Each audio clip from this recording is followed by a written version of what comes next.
Well, I think we're live. Hang on. Cannot post comments. Blah, blah, blah.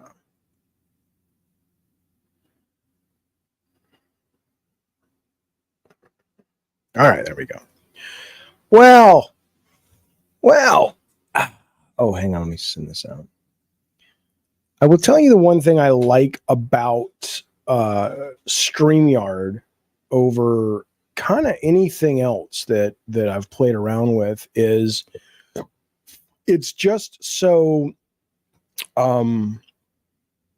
it's so easy and it's so fast that you can just kind of, it's good for people like me with ADD because you can just kind of go live and, you don't have to plan a show. So this is just there's just a show where we're shooting the shit. Nothing much going on. We can talk about pretty much whatever you want. Not a problem. I don't really care. We can talk politics. We can talk video games. We can talk monkey. I like monkeys. You know what?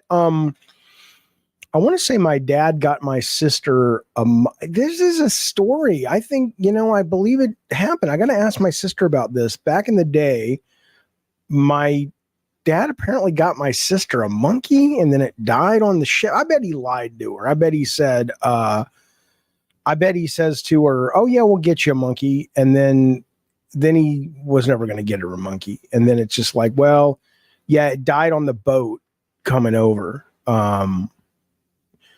That may have happened. I don't fucking know, man. But welcome to the show. This is not really a show today. There's nothing really planned. I'm just hanging out. I did a couple of videos this weekend, and then I did 2 live streams yesterday that I really enjoyed. One with Victor and one talking about the Sweet Baby stuff. And so I think my brain is just like, I want to stream. I want to see the community. I want to talk fun shit. But I don't really have anything planned. So it's kind of like whatever the fuck you guys want.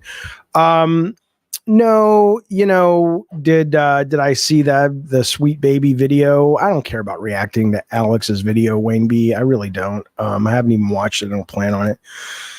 I think I've pretty much said all unless something new happens, what else is there to say? But I'm happy to talk about it with you guys if you want.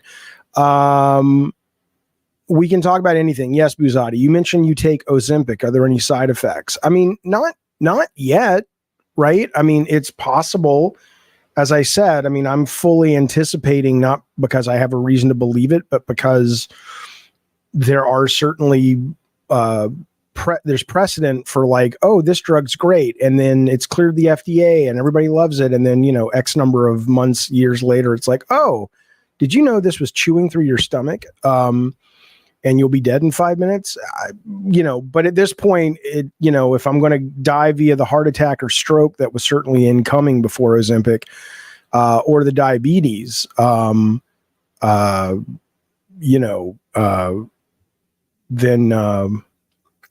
I guess I'll take my chances. Right. It is working for me, Buzati. I'm quite, in fact, I want to respond to Gavin real quick before it leaves my brain pan, and then I'll get back to it because I want to tell you something about it, a conversation I had with one of our members today that I thought was interesting. Gavin says, I'm not one for being overreacted, but the defense of Sweet Baby, I had to cancel my membership as a stand. Sorry, I don't mind you cancel your membership, but I do mind when people misconstrue my opinions. If you think I'm defending Sweet Baby's behavior, that they have been accused of in the last couple of days in terms of bullying people or trying to get sites shut down or curators shut down, unless those sites were absolutely lying about them and it was a defamation issue. If that's, those things, I'm certainly not defending. I defend their right to exist as a company. I defend a lot of their positions I agree with in terms of what they want to write about. But like I said on last night's stream, I also defend the KKK's right to exist. I think if you're going to live in America and you're going to claim that you support the Constitution, you support the ability for private companies to express whatever the fuck they want. That doesn't mean you have to agree with it. But it is a generational thing, Gavin. I can tell you, I mean, I know a lot. I don't know how old you are. I'm just looking at your picture. You look younger than I am, but there are a lot of people, and I'm not saying this is good or bad, that really don't view freedom in America that way. It's conditional to them. I mean, it's always been somewhat conditional, but it's more conditional than it ever was in my lifetime. Like even Quack right now says they don't respect other people's rights. Great. They're not obligated to respect your rights. You're just like you're not obligated to consume their product or to support them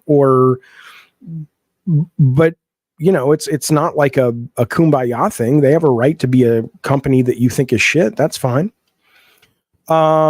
Tally says, how much do I pay you to stop feeding the incels? Tally, honestly, it's a free chat thing, man. So it's really whatever you guys want to talk about.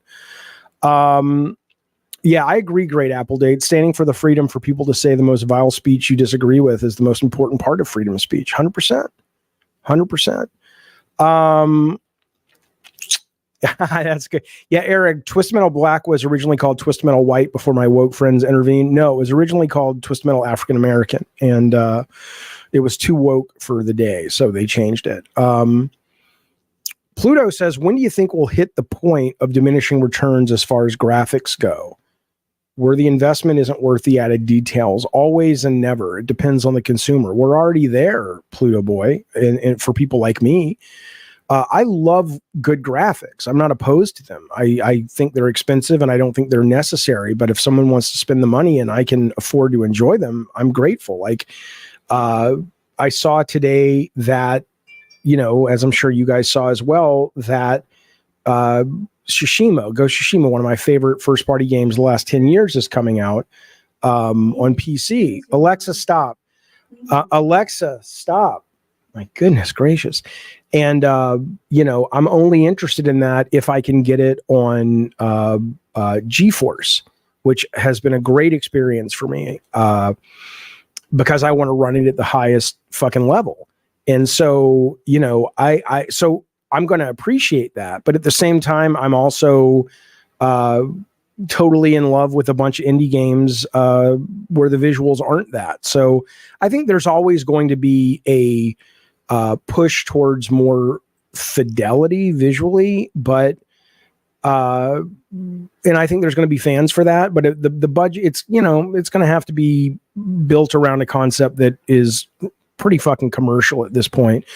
The other point though is, like, I played an indie game the other day, an indie horror game. I did a video about it. I think it was just for members. I don't remember, but it was one guy.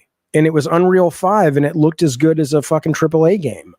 So, I think with AI and off-the-shelf engines and Unreal continuing to just sort of push that needle and make development easier, I think we're always going to appreciate better and better graphics.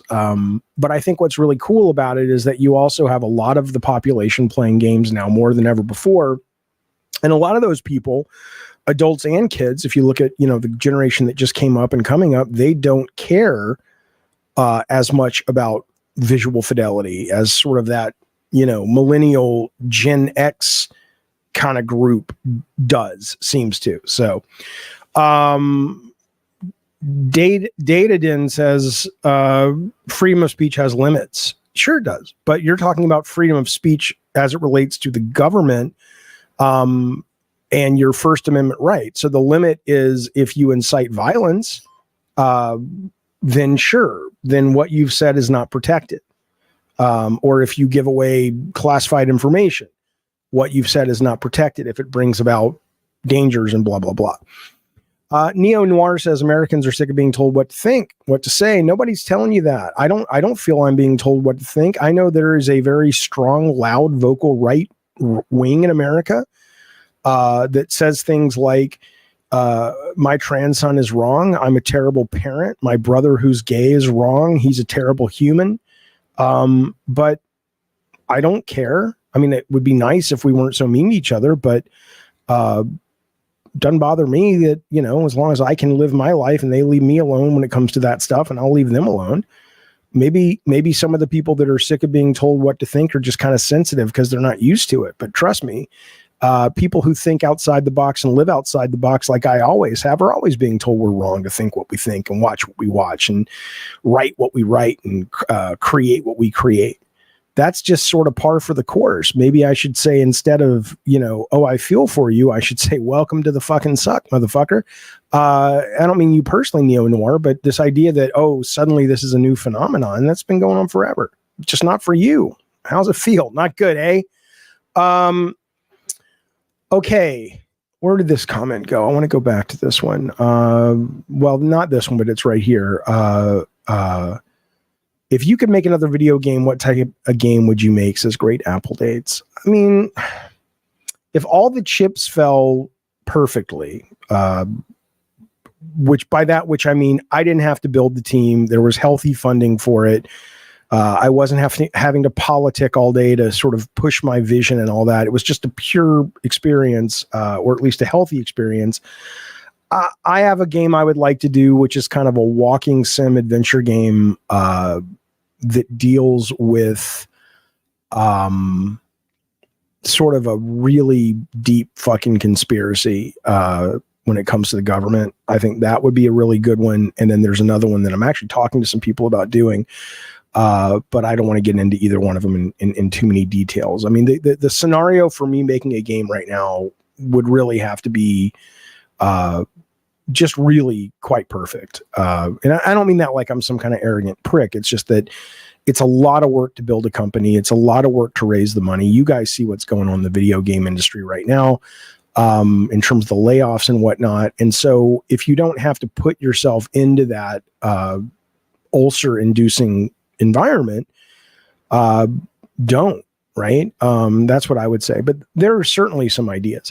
Addy Pie, thank you as always, buddy, for being a member for 10 months. He says, I just wanted to thank you for shutting down that fancy words guy yesterday on stream. I don't even know what you're talking about. He had it coming. Also, thoughts on Gravity Rush 2 Remaster. I'm not sure which guy you're talking about. I think I am. You mean Elders Arcade? I don't have a problem with him. I just disagreed with him. And, any thoughts on Gravity Rush 2? Okay, so I played the first Gravity Rush when it came to, correct me if I'm wrong, and I think I am, but I want to say, it was, what's that goddamn thing? It was the PSP, not the Vita, was the first one. And maybe it was the Vita, maybe I'm wrong, but whichever one it was, I think it was the PSP, because I struggled so much with the controls on that game that I couldn't stick with it enough to find the magic. So the fact that it sounds like there is a Gravity Rush 2 remaster, and it's obviously going to be played on PS5 with a controller that has all the buttons you need, I'm actually quite excited, because I know that's a franchise that people have a great deal of affection for. And the controls were too much for me at the time on that particular device. So I'm very much looking forward to it. Eric says, I think graphics are more important than you give credit for. It depends on the person you're talking about. For you, I respect that. For me and for a lot of other people, it's not that important. But I like both, but I'd prefer gameplay over graphics if I have to choose. Do I think they will add Jesus to God of War? No. I mean, that was the intent in the first God of War, but we couldn't get away with it. Not because anyone pushed back, but it was the story hadn't concluded where I was going to conclude it. And so there was no need to even run it up the flagpole and make sure Sony was cool with it, which I think they probably would have been. It wasn't like we were disrespecting anyone's religion. We were killing all of them. And in fact, at the end of the game, Jesus appearing was not about killing. It was about, hey, man needs gods, man needs religion. And no matter what Kratos does, there will always be a new suite of gods to rise up to replace the ones that he's killed. And so it was really actually a statement about where we are, in the mental evolution of humanity. And I'm not to get too deep on it, but I mean, that was the idea that, you can kill all the gods you want, Kratos, but until mankind evolves out of the need for them, or maybe mankind never does, they'll just keep popping up. So it's an impossible task was the idea. It's like pushing the boulder up the hill if you're Sisyphus. Eric says the game layoffs is just them correcting the overhiring that happened. That is absolutely a big part of it as it relates to it all coming on the same kind of time period. But it is also related to the budgets and the inability for a number of these games that thought they were going to be profitable to make profit or make as much profit. I mean, the budgets are going through the roof, man. What do you know? There's going to be some blowback, which is I think what we're seeing. Sub-Zero, thank you for the budget, buddy. Thank you for the super chat, buddy. I don't get into politics because I know it's all a waste of energy, says Sub-Zero. I'm just chilling like Sub-Zero until I bite the bullet. Love you, Jaffe. I mean, you know, I hear you. I think, I mean, you know, I like politics. I think it's interesting, but I also think it's terribly disappointing and depressing because it doesn't, the more you know about it, the more you realize they're not really working for us, the politicians. So once you really start to see that everywhere, no matter what political party you're talking about, it gets really kind of, you know, it gets kind of depressing. But it's currently the only lever we have other than picking up a gun to make changes at a you know, a local level and a federal level. So Benji M, did your member milestat get censored? And I need some scheduled monthly praise. I'll give you praise, but let me see. I didn't see it, but I haven't finished looking at all the super chats. Let me take care of you, sir. Well, thank you, Jezebelly. We haven't seen Jezebelly around. Where you been? Let me see. No, I got it. Benji says for democracy. Right, there you go. I appreciate that. And then Salvador says he's a member for 20 months, says Jaffe, Goodrich is going to hate me, but I would like an interview between you two. Also in the Discord, people say you invested money in Sweet Baby. I invest, my money is in, what's it called? My money is in like 401ks and it's in certain, fund investments, but I don't think we do any work with I know we don't. We do all of our stuff through Vanguard. Now, has Vanguard been involved in this? I've heard their name come up, but it's not because we're supporting their diversity initiatives, even though I do thematically in terms of what they're about. I don't support the way they're doing it. However, I would not give my money to Sweet Baby, even though I do agree politically with some of the values they espouse in their writing, but I don't agree with them as a company. Did I catch any of the trailers from Xbox partner preview? Yeah, I skimmed all of them, honestly.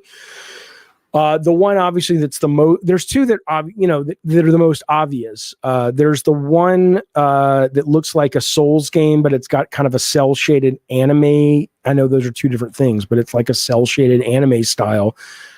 I think that looks typical, but really fucking good. And then the last one that Capcom showed, I don't fully understand the claim that it's a blend between RTS and third person action, but it looks really cool and I'm excited about that. One that might surprise you, but maybe not. I thought it looked terrible visually, but again, I like the physics look fun, is the monster truck racing game. It looks like a game that's like a early PS2 game. It just does not look good at all visually, but I'm in because I like monster trucks and off-road racing, and the jumps look good and the physics look good. So yeah, those are the main ones. And then, Frostpunk 2, I didn't play the first one, but I've heard raves about the first one, so I'll try the new one. The altars jumped out at you, Tally. I didn't, Tally. I don't fucking know how to say your name. I kind of skimmed it. I didn't really spend much time, but I know people were talking about it. Jaffe, any good horror movies lately? Hello, Brett Moore. I just watched Thanksgiving. I thought that was a terrible movie. No offense. I mean, I appreciate you liked it, but when I saw the trailer back on the Grindhouse movies from Tarantino, and I guess it was, I don't know who else did the other one. It was Rodriguez. I was like, this is awesome. This is like a new slasher. And it really didn't feel that way. It felt more like Scream to me. And I don't want to spoil anything, so I'm not going to give things away. But it was a very Scooby-Doo killer. Like, you pull the mask off at the end, and it's kind of like, I would have gotten away with it if it wasn't for you kids. And I'm like, I like my slashers like Michael Myers and Jason and Art the Clown from Terrifier. I like them to have a little bit of a a force of nature, supernatural bent. When you pull off the mask and it's just some guy, I'm like, well, that's not fun. So I wasn't a fan of that. There's a movie that I need to watch that people say was the best horror film of last year. The poster is a woman on her knees with an axe kind of turned towards her forehead, at her forehead. It's a Spanish movie. It's from the director of a guy who directed Terrified, not Terrifier, which was a pretty good horror film, but I don't remember the name of it. But short of that, though, honestly, I get more creeped out by some of these really weird fucking AI / backrooms / just weird surrealism that you see online. I have not seen Skinamarink. I hear it's quite boring. I thought the trailer was delightfully disturbing. It's the first time I've been scared of a movie trailer ever. I just was like, this is fucking weird and creepy. But then people tell me it's so much of an art film that I just like, probably don't have the patience for it. When Evil Lurks, yes, that's what it's called. And Talk to Me, I saw in the theater. Me and Calvin went and saw that, and we both thought it was excellent. I haven't seen Dune yet, but I asked him today, I said, hey, you want to go see Dune tomorrow with your papa? And he says, sure, why the fuck not? So my daughter doesn't want to see it. She didn't like the first one. My boy does want to see it, so we're going tomorrow afternoon to watch the Dune. I hear it's phenomenal. Zombievers, haven't seen it. Sounds like a great title. The anime Souls game looks so janky, dude, says Addy Pie. I don't care. Looks cool. That's what I'm saying. That's, like I think it was Eric that was saying, it's like, what do you think about the graphics? Graphics are important, and jank for some people is a no-go. But if the game doesn't get hurt because of the jank, I'm much more interested in, maybe it's because I'm older and I've just played so many fucking games since the first ones dropped in the arcades. But, I need to be wowed by other things. I need the concepts to interest me, the gameplay mechanics to interest me. I need to get something out of the medium that I haven't gotten before. Because there does come a point where you are, you've had that experience of, oh my God, these graphics are amazing. And then a couple of months later, you're like, oh, okay, that's okay. So yeah, I don't mind the jank at all. I'm not playing Prime. I'm not playing Rebirth right now, but I did just start Reborn because I hadn't played that one yet. And I'm maybe about 3 hours in, and I'm liking it. Hang on a second, guys.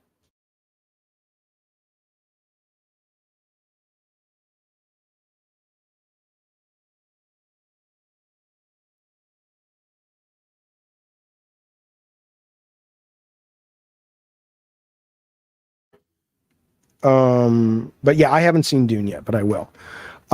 Would I play Fortnite? I play Fortnite. I know you're saying there's a God of War rumor skin. There's a guy in here who's been asking about that.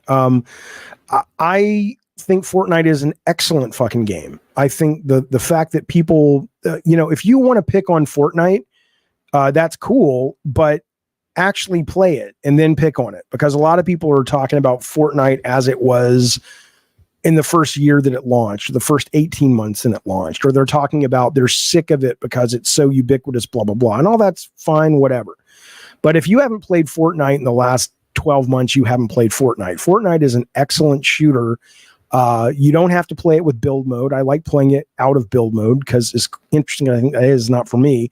And then all of the Unreal Engine 5 creative tools have led to just a wonderfully interesting buffet of user-generated created games. And we've done game night before with Fortnite, just playing random games other people have made, and they've been excellent. They've been absolutely excellent. So Fortnite's insane how far it's come, says John Zack, like game platform, and it's almost like Roblox. Yeah, absolutely. And I know good and fucking well that I think I was talking to Victor about this yesterday on the show. The idea of Sony, I don't know if they're kicking themselves or not, but it's just like you've got Fortnite making bank when it comes to user-generated shit, and Roblox. Dreams could have totally been there. Could have totally been there. Hello, Soak7. Good to see you again. Been a while, buddy. But yeah, what do I think about the new Kratos? You know, well, it's a 3-part answer. I loved God of War 2018, thought it was a great game. I didn't really like the characters in that game that much, even though I did enjoy the story and I liked what Corey did with it because I thought it was very clever and a very unique twist. When we got to Ragnarok, I was kind of over that. I'm going to call it a gimmick, which is, I get it's disrespectful. It's like, no, those are good characters and that's fine. But I didn't love it in terms of the characters in 2018. So by the time we got to Ragnarok, I was just like, oh my God, these people are back and they won't shut up. And Kratos is just whining all the time. So, not for me.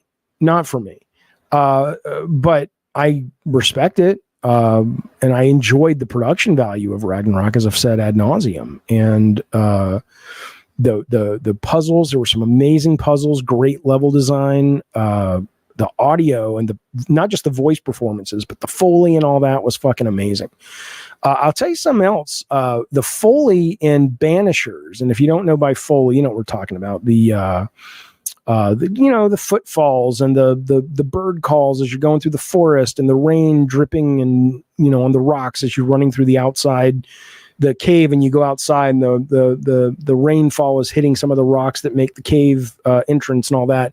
The Foleying in Banishers is just fucking excellent. It's fucking excellent. Somar says, I saw your apparently last game you worked on Wikipedia. The visuals, where'd it go? Sorry, buddy.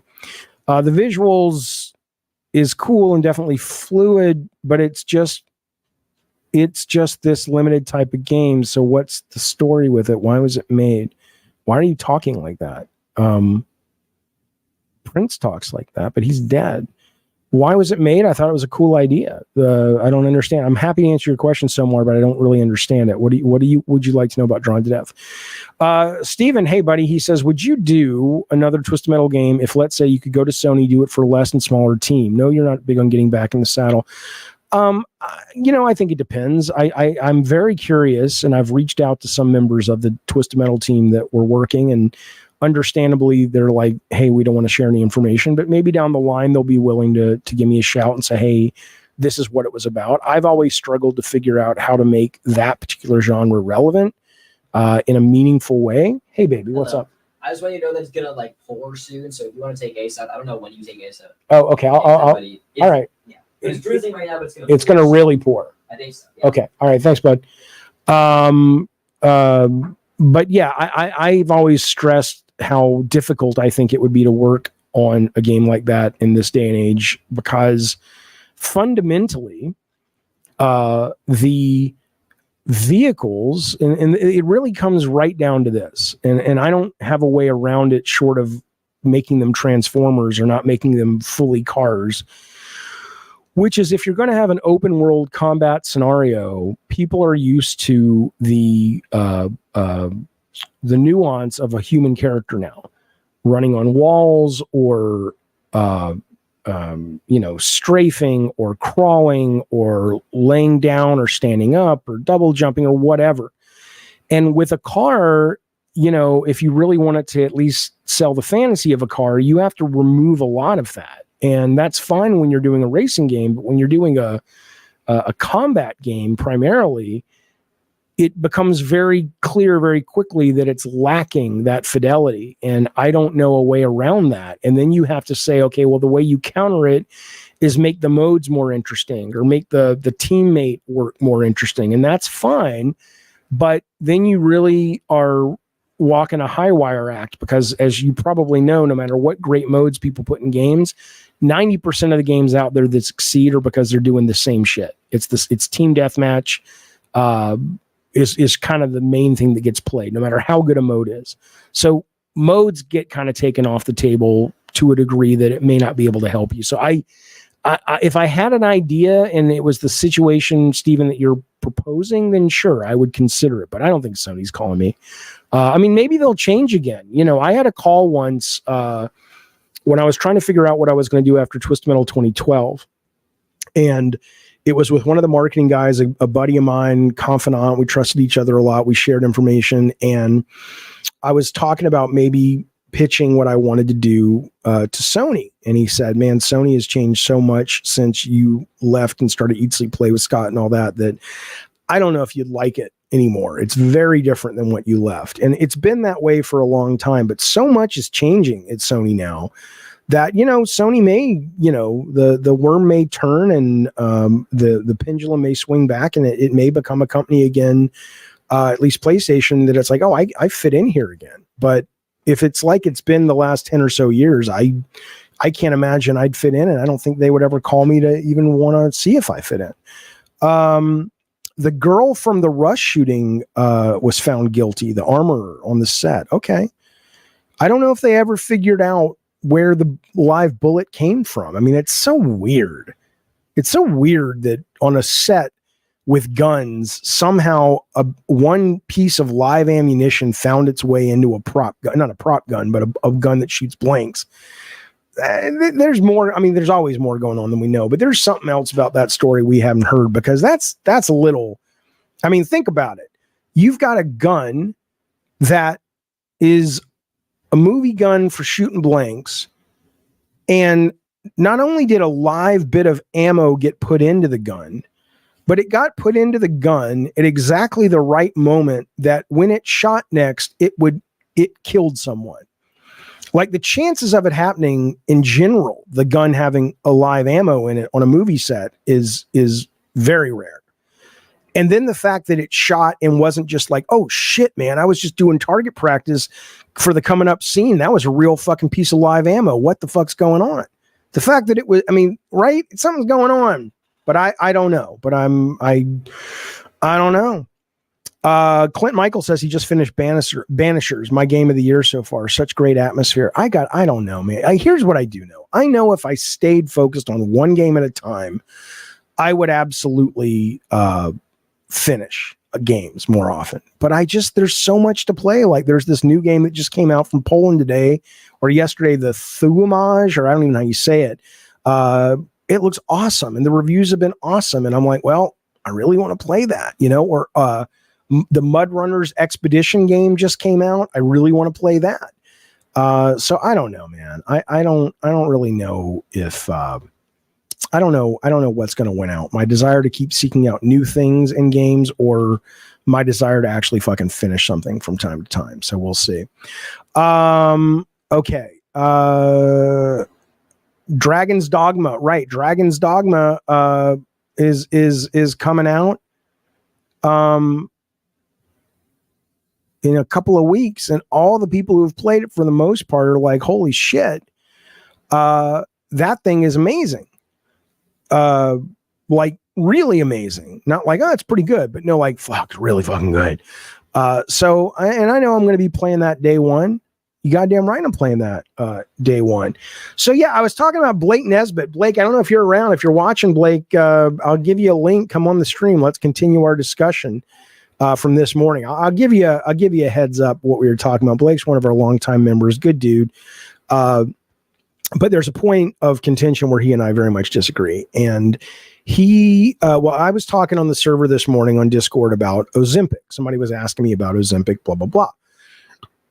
And, he jumped up into the chat and was like, man, I'm not into all that shit. I think you got to work out, and there's no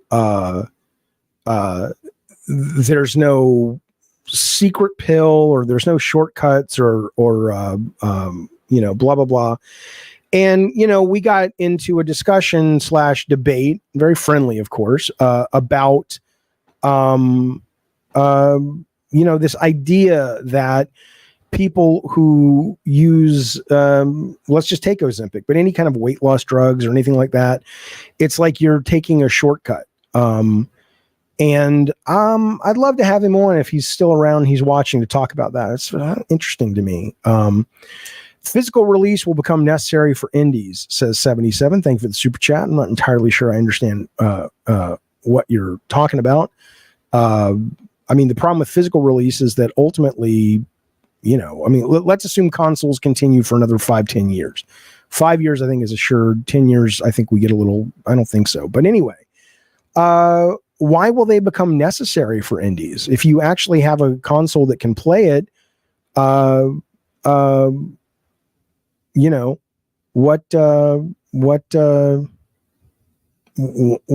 is it any more necessary than anywhere else? I don't know if I totally understand that. But let me know. Let me know if I understand your point. But thank you for the super chat, buddy. Jaffe, oh no, it's Alex, has a lot to say about you. I don't really care. Mr. K says, tell that guy. I mean, it's not that I don't care about the topic, but I've said, I mean, it's not that I'm not open to talking about my take more on Sweet Babies or Blackwater or any of that. Blackwater, Black Rock, whatever. It's just that it's like I've said what I have to say. So at this point, what am I gonna, what else do you need to know from me? You know what I think about it. Yeah, Mr. K says, tell the guy, do you believe in taking heart medication if you have blood pressure issues or cardiological problems, or is that a shortcut too? I mean, I think it really does get into, there's a level of nuance to the actual topic that, in my opinion, isn't covered by the platitudes of you got to grind, you just got to fucking do it, all that shit. I think those are two very different mentalities that don't play well together. And that was the crux of our disagreement. Did anyone clip Jaffe going life and death for the Nazis' absolute right to exist? Clip it all you want. I'll say it right now. Get ready to clip it. The Nazis in America, absolutely, I defend their right to exist and to express their horrific, terrible views. I also think they are pieces of shit.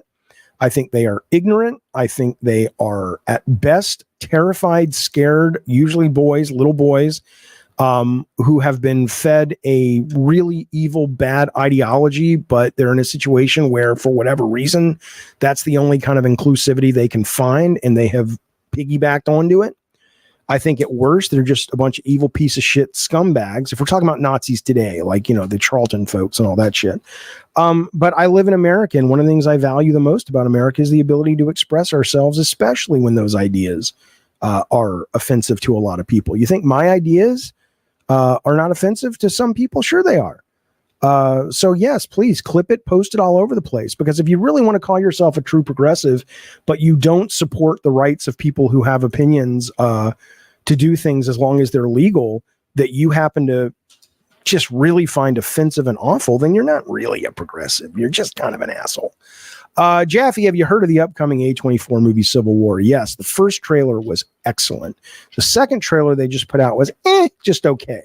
But I love the concept of the movie, which, if you don't know, it's a couple states, a seed from the United States, I think California and one other, and then they go up against the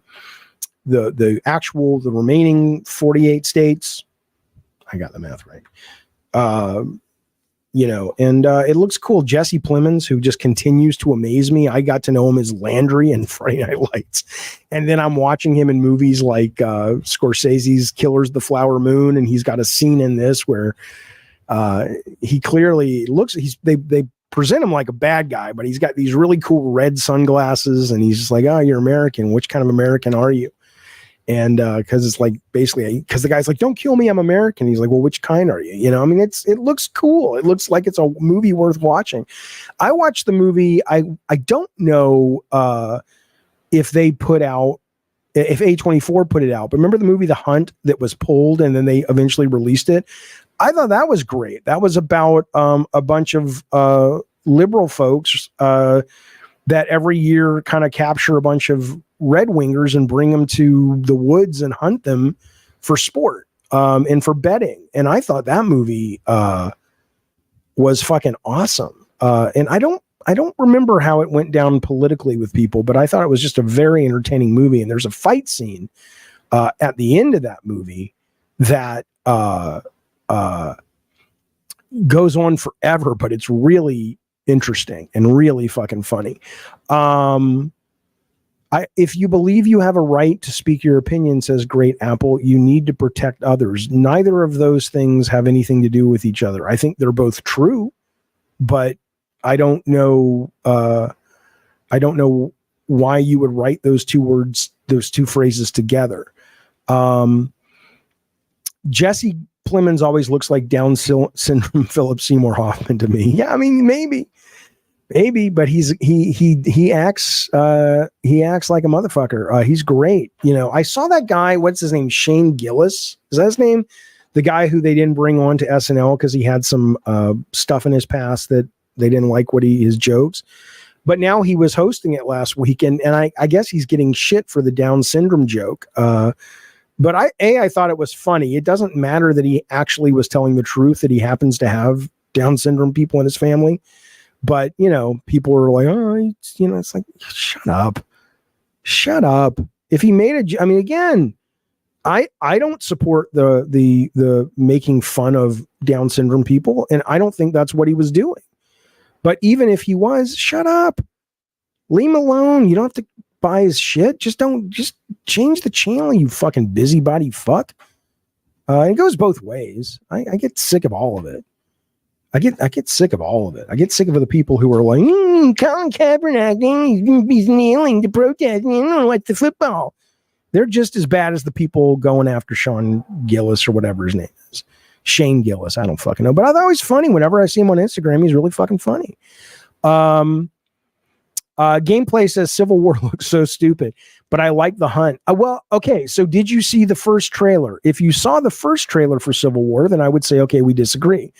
If the first trailer that you saw for the motion picture show Civil War was the one that they just put out, I would agree. I'd be like, eh. But the first trailer where they've got like they break into the fucking press room at the White House and they literally drag the president of the United States out of the Oval Office and he's like clinging by his fingernails to the Resolute desk and shit. I'm like, that's, you know, I'm a political junkie, right? So I dig all that stuff. I'm into that. So I want to watch it. Do I enjoy Dave Chappelle's stand-up work? I think it depends on his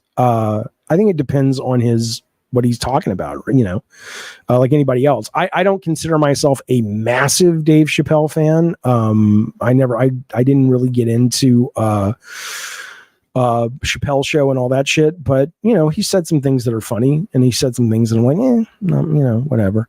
So it is what it is. Jaffe, you said that you don't support Downs jokes, but you literally just laughed at one. Yeah. I thought it was a funny joke. Do I support people making fun of people with Down syndrome? No, I don't. Does that mean, and also in the case of this Gillis guy, if you listen to the joke, he's not making fun of Down syndrome people. He's taking the piss out of himself. And also, you know, he has a very unique position because he does have family members, which is part of his joke, that have Down syndrome. But I can laugh at a joke that's funny. There was a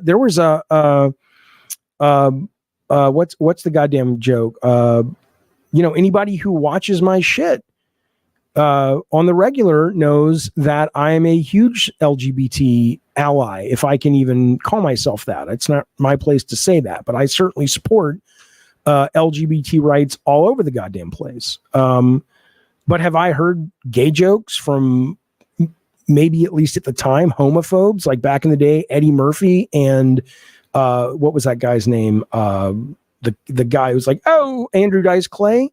Yeah, I'll laugh at those jokes because they're fucking funny. They're offensive and they're mean spirited and they're disrespectful, but they're still funny.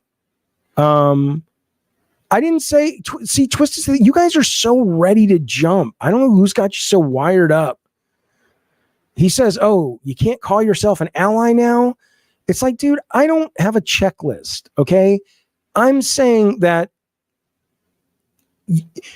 if you call do I support LGBT rights? Yes. But if I'm going to say I'm an ally of LGBT, that's more of a comment for them to make, not for me to make. That's all I'm saying. That's all I'm fucking saying. It's not, God, relax, calm the fuck down. You guys are on a fucking hair trigger with this shit. Nobody's trying to tell you what to do. And if they are, who cares? Oh, Jaffe has made fun of himself looking like he has Downs. You know, the joke that the guy made was, he says, he used the R word, which I won't use, but use it, don't use it, I don't care. I think it's a mean-spirited word, but I understand a lot of you guys don't. Fine. But he said, I use that word, but I can because I have Down syndrome people in my family. And then he said, clearly, if you look at me, it's clear I just barely dodged the Down syndrome bullet, right?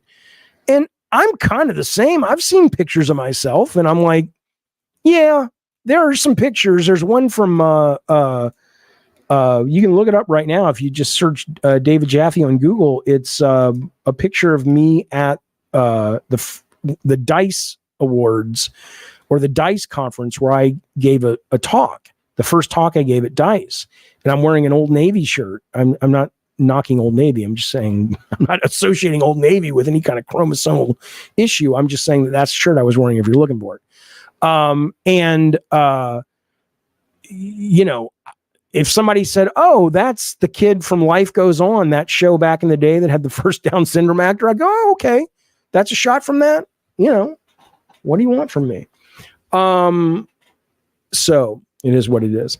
I've been kind of suspicious of Joe Rogan lately, says Titus. He keeps getting clipped and uses attack material. All I can tell you is I was listening to Joe Rogan a couple of nights ago, and he had, is it Kit Williams, comedian? I don't really know this guy. He got really, big in the media recently because I know he was making claims about other comedians and stuff. And that's how he kind of first came on my radar. But what was interesting, though, is I was listening to it and I'm going, are people like, I believe in all kinds of fucking shit. Like, I do believe there are aliens out there. I do believe the government is keeping a lot from us as it relates to interdimensional things. And I think we know this stuff as we've seen, congressmen pour out of classified meetings and certain media ask them. And you can find it. I can show it to you right now if you want to see where they talk about this shit. So I'm not a guy who's like, I don't believe in anything. I'm skeptical of everything. I don't know. I'm agnostic on pretty much everything, including what's real. But I'll tell you, though, to hear this guy talk, this Kit Williams guy, I'm sitting there going, I don't even think Joe Rogan believes this guy. I mean, he sounds like he's so fucking full of shit. And I don't know if it's his shtick. Maybe that's the character he plays, like always in his act. But he's just saying shit, and it's just, and it's such, the first time I ever saw this tactic, this sort of bullshit tactic, was in the LA riots. And me and my roommate and this girl, who I won't tell you her name because she went on to become the wife of a very famous comedian, and my roommate's cousin, left where we lived, which was a place called Culver City, and went to Beverly Hills because it was starting to look like it was going to spread from downtown to Culver City, which was closer. And so we were staying with his cousin in Beverly Hills, and I don't know why that's relevant, but it is. We were watching Ice-T being interviewed by an MTV music reporter, Tabitha Soren, and maybe it was Tabitha Soren, doesn't matter. And they said, well, what's going to happen to LA? And he kind of looked towards LA in the distance that was burning. And he just kind of, the way he delivered it was this idea of like, well, LA is going to fall. And then he kept going. And it was so clear to me then that it was like, that's an act, right? That's a way you say something as an aside and you move on. And so it's meant to make the person you're debating or discussing feel as if it's already a foregone conclusion and it's already locked in. Let's lock down. That's happened. It just hasn't happened in your timeline yet. But trust me, I know things that's happened. And now we've moved on. And it's meant to make the listener go, okay, this guy must know. This guy must know. And I'm like, no, that's bullshit. And of course, LA didn't fall. And so the Kit Williams guy on Rogan anyway, and I haven't seen him anywhere else, was doing very much similar stuff. Like when he was talking about the Illuminati, and he was talking about, all this stuff that he knew and all this shit. And I'm like, come on, man. It's not that anything you say is no, it's not possible, but it's that, come on, don't do that because it's clear. Well, you can say that's not what he does. Okay, so Mr. K says that's a tactic, but that's not what Cat does. And I didn't say Rogan was susceptible to it. In fact, that was one of the few things I saw Rogan kind of like. Usually when somebody's on Rogan talking about the DMT entities or aliens or this or that or the other, you can tell when Rogan's kind of like really into it and like, oh, really? You know, and in this case, it was kind of like he was going, you know, I hear you. I comprehend that you're using the English language, so I know what you're saying. So he wasn't being disrespectful, but he wasn't engaging in a way that's like, dude, really? But now on that, so I don't know what Cat Williams is about, but he certainly, that's how I read him on that. But what I will say, and I did not know this, on that episode, Rogan talked about some theory I had never heard of, really bizarre name, something impact theory, which was about, I'm sure some of you guys know this stuff, but I'd never heard of it until yesterday, where I guess the theory is that there's civilizations that were here, 13,000 years ago, and the comets destroyed them. And then 6,000 years afterwards, people had remnants of those civilizations, and that's how they built up humanity 2.0. So, you know, I mean, and then I looked into it, and very quickly it was like, it's an interesting theory, but so many people who, promote it, there's a lot they get wrong with the cosmological timeline. There's a lot they get wrong with archaeology. So like, yeah, Graham Hancock. I had a lot of people push Graham Hancock on me saying, you got to watch this guy. You got to watch this guy.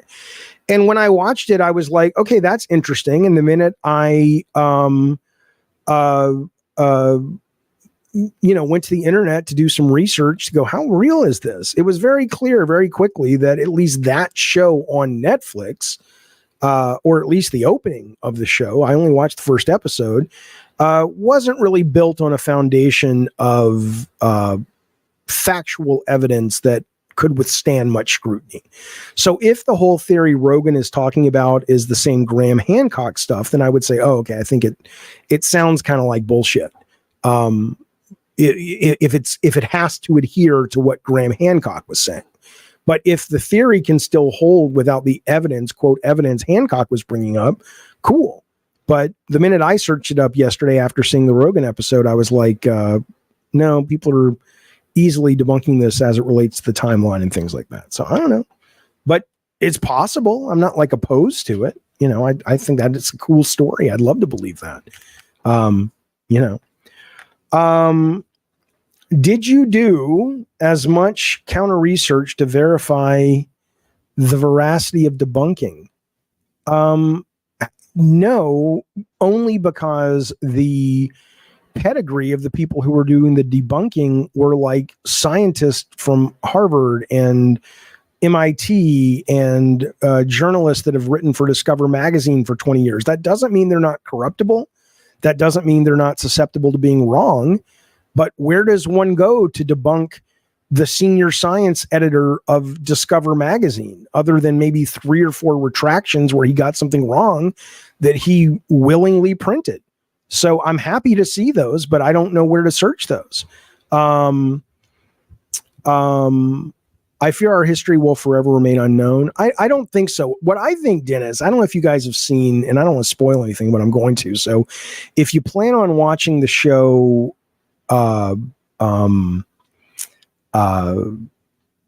you plan on watching the show Devs, tune out for the next 45 seconds, okay? Because it's a great fucking show. It's really good.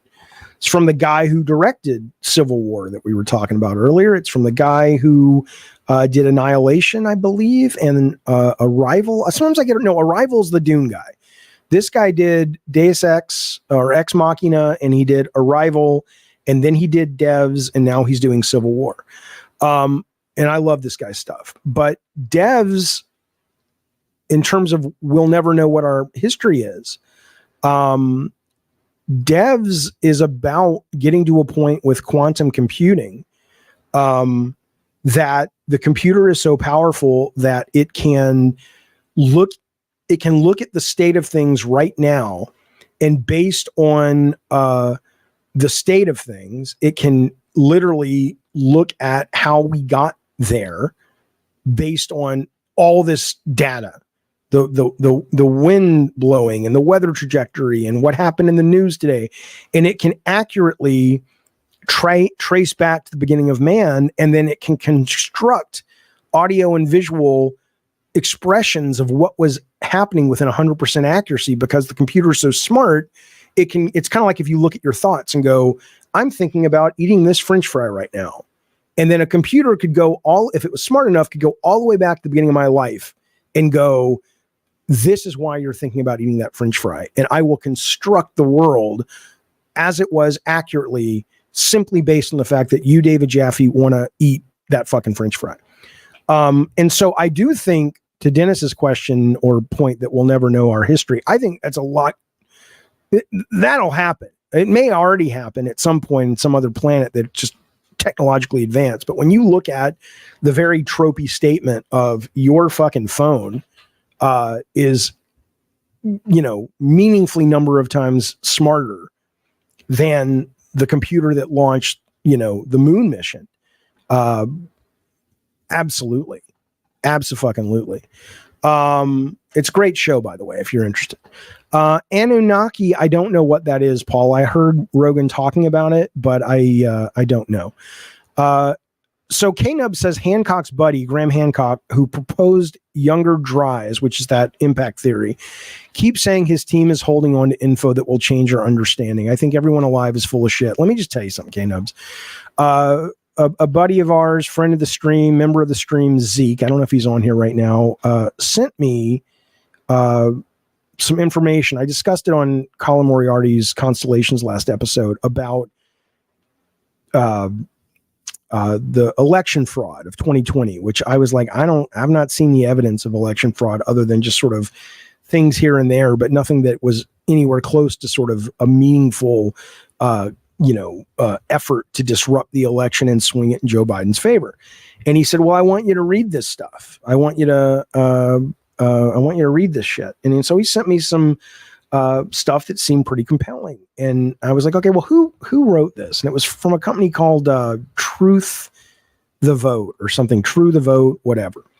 And so if you research True the Vote, it becomes very clear very quickly, and there's evidence for this, that these guys are a money-making operation, and they have been in business since the Hillary Clinton election, where Trump claimed he won the popular vote by 3 million votes, and everyone's like, well, and it didn't matter because he got into the office, right?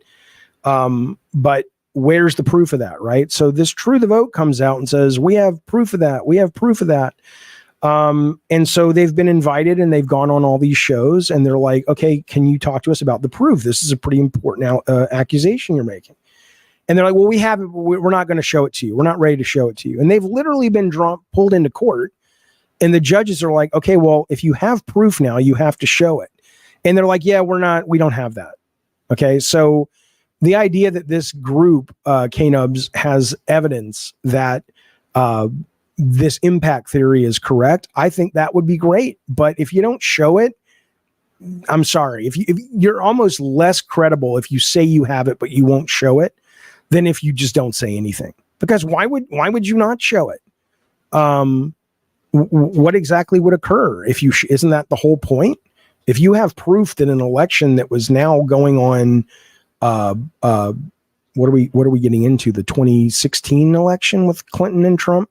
Going on 8 years now, there was fraud, let alone the 2020 election.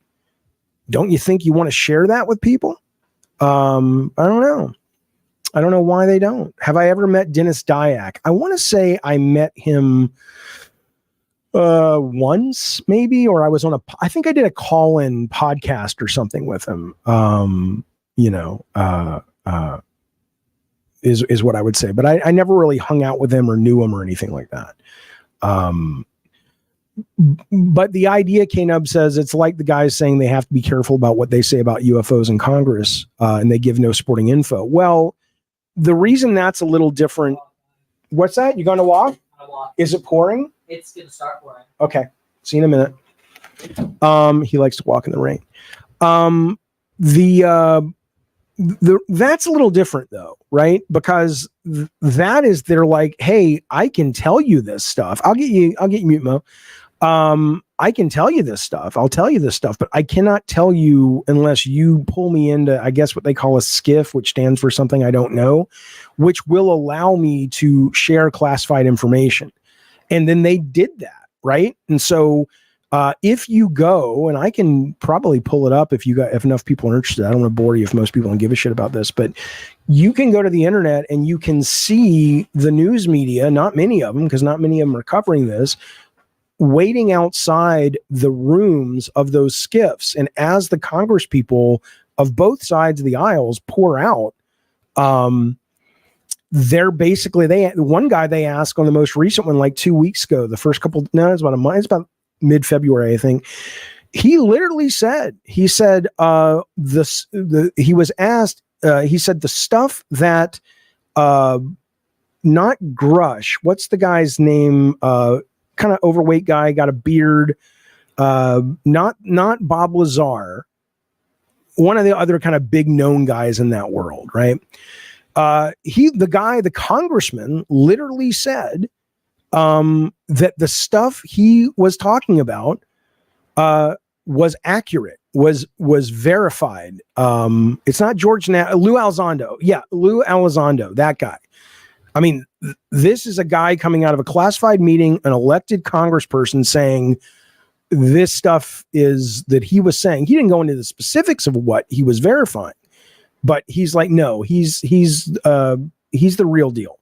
Okay, so them saying we can't answer this in a public hearing, yeah, I get that, but I don't think that's not dodging a bullet. That's them going, pull me into a classified hearing and I'll do it. And they did it and they confirmed it. Now, yeah, I get it. Despota says, Jaffe, congressmen don't lie at all. Of course they lie. But it doesn't mean they always lie. And to what end? To what, I mean, and maybe this guy's lying. Maybe, you can make anything into a conspiracy. You can say that the whole UFO thing or the UAP thing is absolutely accurate. But some of these Congress people have been gotten to by the deep state that doesn't want it to come out. So they're basically double agents, and they're going to tell the public what we think we want to hear. But the truth is, what they're hiding are companies like Lockheed Martin and whatnot are taking billions and now trillions of dollars from taxpayers and not reporting it to work on things and to buy themselves yachts. But there's no supernatural aspect to it at all. And you could argue that there's a conspiracy at that level. I mean, that's the problem with this conspiracy bullshit, is that, you're never really going to know the full fucking truth anyway. And so agnostic, baby, whether it comes to religion or government or rumors or conspiracies. I'm reading a book right now called False Flag 9/11. It's a very compelling fucking story about why George Bush and James Baker, Secretary of State, no. What's it? Well, not James. Is it? Yeah, James Baker, the Chief of Staff for Reagan, literally brought about 9/11 intentionally. And you read it, and it's from a guy who flew commercial airlines, and he also flew with Air America during and helping the Iran-Contra shit. Had his boss assassinated. Had his boss's boss assassinated by Oliver North. And he's, it's pretty compelling, but I don't know if it's fucking true. It's interesting though. But we're never going to really know. We're really never going to know. Maybe when we die, who knows? From all your show topics, says Nubs, and people you've talked to, you got to have a masterclass indie game brewing in your mind. Oh, I mean, yeah, I do. But again, my issue is not making an indie game. My issue is, like I said, yeah, Cosmic Bandito. Yeah, they were Saudis. Yeah. my issue with making a game today is just the practicality of it. You know, I don't it's I don't know. I mean, again, some people are into it. Maybe it's an age thing and I'm just too old to give a shit anymore. But, you know, God, man, you don't know. I remember waking up. I mean, let's put it this way. I remember going to Microsoft. And by the way, I'll get back to the Microsoft story. Neon Noir says, read, surprise, kill, vanish. Our government has been shady forever. The guy who wrote the 9/11 book, it was self-published in 2008. And 2 weeks after he published it, they found his son, his teenage daughter, bullets in their head. They found him with the bullet in his head and his dog with a bullet in their head. And they claim it was a suicide murder. But 2 weeks after this book was published, I don't know. It's weird. It's weird. But anyway, so I'm going to Microsoft and to pitch them some stuff. And just to get to Microsoft, I thought you'd get on a plane in San Diego and be at Microsoft, not in the parking lot. You know, you have to fucking fly to some fucking city and then in a big plane and then get on a fucking plane that has like 25 seats just to fly into the airport that's close. I mean, it was like shit like that. You got to get up at 5 a.m. and then you got to do all this fucking dog and pony meetings with like possible programmers. And are they a good programmer? I don't know. Let me fucking hire a consultancy firm so they can put these guys through the ringer, the girls through the ringer, and make sure they're actually as good as they say they are. If all that stuff was done and it was like a turnkey operation and they said, Jaffe, come in and, you know, no one's going to do that. But then I would do a game. But I don't want to do a game with all the shit you got to build in order to be in a position to actually be able to influence that game. Starscream says, when will the U.S. military start using UFO tech if the theories are true? Well, I think a lot of people would say they're already true. They're already using that shit. You know, and what's fascinating about that, just briefly, is one of these senators came out, or congressman, Alexa, stop, and said, one of the reporters said, well, what about, is this aliens or whatever? And his exact, it's not exact quote, but the paraphrase quote was, to the news media, he says, if you listen to what Grouch said, Grush, whatever his name is, never said these were aliens. He said they were interdimensional, and then he walked away from camera, if I remember right. Interdimensional beings is kind of what they were dropping breadcrumb hints to the public about. Think about that. I mean, think about that. Right? I mean, aliens is, you know, a believable thing. Not that they're necessarily visiting, but there are other people on other planets or other entities on other planets. But the idea that we are actually have multiple dimensions, which there are physicists, valid physicists, who believe this theory of multiverse, and that they are traveling here for whatever reason, is pretty fucking interesting. And that's world changing. That's existence changing, almost by definition. Neon Noir says TR-3B anti-grav US engineered. Yeah, I mean, there is a lot of people think that we have somehow backward engineered propulsion that doesn't require any kind of, I guess, or motion that doesn't require any kind of propulsion like gas or wind or any energy. Yeah, interesting. Okay. There's motherfuckers living here with us, but in another dimension. Come on.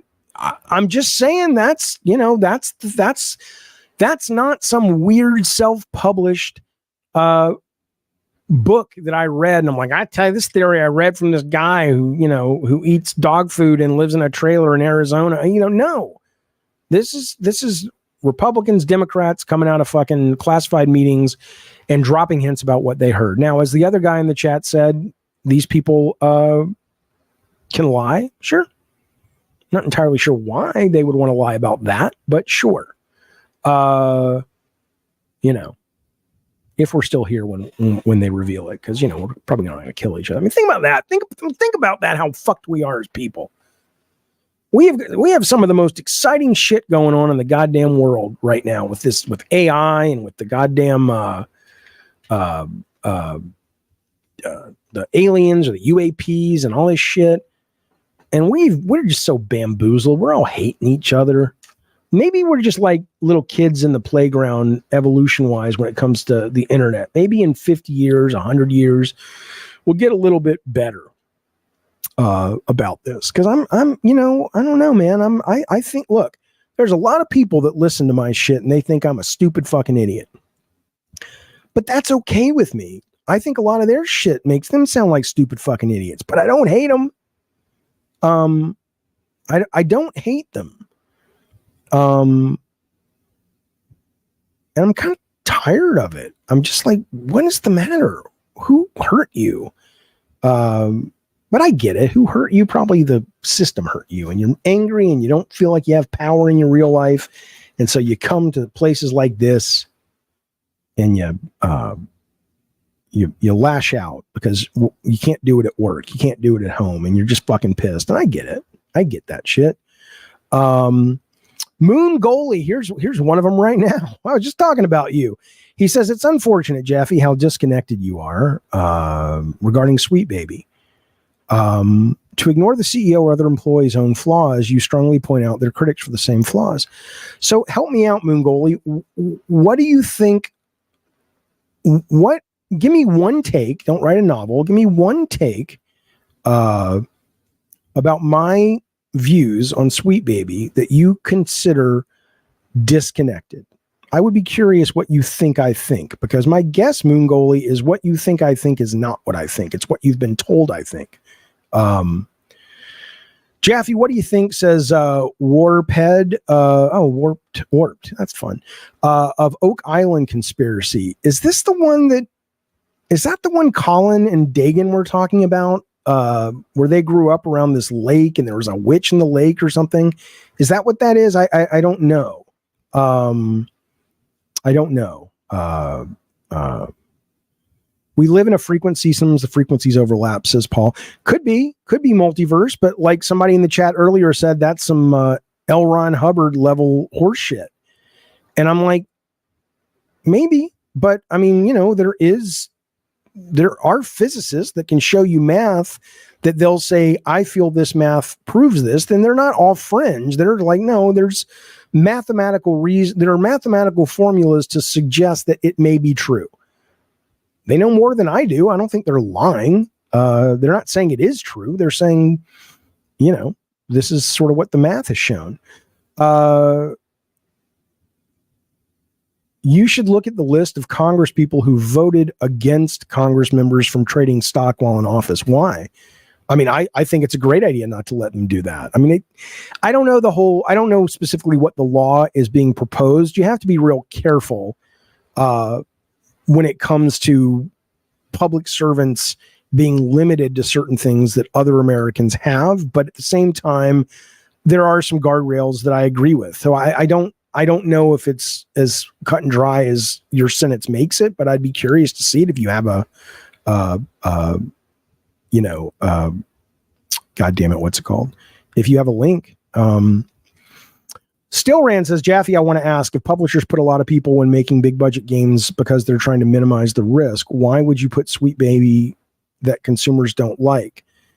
I don't know if I understand the way you phrased your question. Can you ask it again? Because what you wrote is, I want to ask, if publishers put a lot of people when making big budget games because they are trying to minimize the risk, why would you put Sweet Baby Inc. into the mix? I think so. What you're saying is, if they're going to spend so much money on a game, why would you use Sweet Baby? Because you're saying consumers don't like them. And my answer to that would be, I don't think you have evidence to show that Sweet Baby being involved with a project is an automatic assumption that it's going to fail, and or even if it is, which it's not, because I think we can all list some Sweet Baby Inc. games they've been involved with that have done really well critically and commercial wise. Can you obviously easily attribute their contributions to why that game didn't work? Now, If it turns out, though, that Sweet Baby Inc., I want you to think about this for a minute, because this is just business. If Sweet Baby Inc. gets hit with enough of a bad reputation brush that, and again, I don't support the behavior of Sweet Baby Inc. I support some of the politics that appear in their writing, of course, but I do not support how they've handled themselves in a lot of ways, not just since these stories have been breaking. But it's interesting that if they get painted with the brush that is mostly false about what they do, and in that Sony comes in and says, we're not hiring them anymore because there's other ways to get our DEI or whatever score, ESG score, that we have decided is valuable, but going through Sweet Baby is not one of them, then you'll kind of get the same fucking thing that happens to a lot of people that the right complain about being canceled, which is, these guys did a job and people misunderstood, or they didn't like what they were doing, but they weren't doing anything wrong. Not the way they behaved, but their actual contract work. And Sony said, yeah, whether we like you or not, you're not good for business, you're gone. I mean, nothing has changed. That's how it's always been. That's how it always will be, unless capitalism gets overthrown. Nick Rocks. Oh my God, Nick Rocks? Really? Shadowrun says, one of my favorite game fan editors. I remember Nick Rocks. He had his cartoon made him look like Ken from Street Fighter, right? He got caught soliciting a minor, and it's because the father intercepted the package. Please don't use the word package. Homeland Security went and got him. Well, good. They should. That's excellent. Hello, Cheeseworks. I'm well. Okay. Jaffe is complex multiversal on the power scale. I don't know what that is. Oh, you're saying I am? I still don't know what that is, though. Would I ever run for Congress? No. No, because you can't do that job effectively without massive compromises, and I don't think humans have the brain power to genuinely extract themselves from the corruption that they convince themselves is necessary to deal with in order to reach a bigger, more noble goal. And before you know it, you end up just being one of the many people that are corrupt assholes, and they justify it, but it's not okay. So I don't think I would have the ability to fend off that shit, because I don't think anyone's ever shown they have the ability. Okay, let's see. Okay, so Moon Goalie says, to simply view this antagonistic act. Okay, so interesting. So to simply view this antagonist, he's talking about my view on Sweet Baby. I want to see if he's right or wrong about my view. To simply view this antagonistic attitude towards the current leftist push as being either bad writing or you're just a bigot. That has absolutely nothing to do with Sweet Baby, though. That's what I'm saying. Don't be confused, or be confused, but at least know you're consciously choosing to be confused. It doesn't matter. Sweet Baby doesn't have to be in the equation for this to be an issue. Okay, you can hate Sweet Baby and still like. I'm not saying I do, but you can hate Sweet Baby's behavior and still agree with their politics. And I do agree with some of their politics, but not all of them. When I say, if you have a problem with a game like, let's take Spider-Man 2. I loved it. I got bored of it, but I get bored of most open world games. If you're playing that game and you have a problem with the what you consider progressive ideas, which I would agree, there are a number of progressive ideas on display there. And you have a problem with those, and you don't, and specifically those ideas being put in the game were not, although I don't think we have this evidence, but let's just play this out, were not part of the team's initial vision, but they were forced onto the team by their bosses, which is not Sweet Baby Inc. But let's say it is Sony, which are their bosses, because Sony, for some reason, feels the need, which I can understand if it's true, but I don't know if it's true, to make sure that companies like, or specifically BlackRock, continue to recommend them to their investment groups. Okay.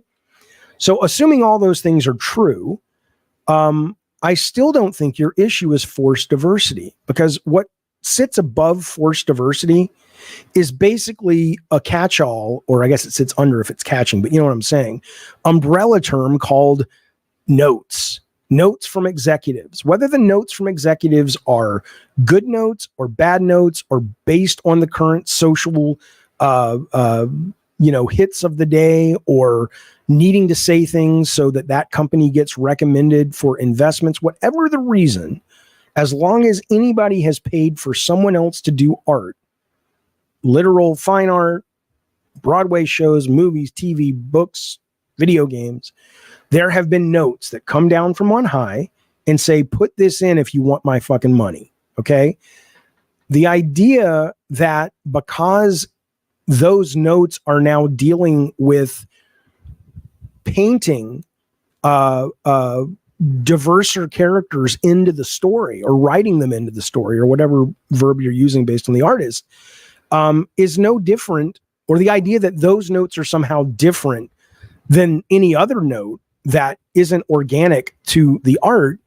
That's what I say is racist, because a good writer and a good creative team, even if the notes are stupid and they don't agree with them, they can still marble those notes in and make the art feel as if it makes sense. Because most people who complain about this don't say, I don't want any black people in my video games. I don't want to play it feels ham-fisted, they say. It feels forced, they say. And to that I say, that's bad writing.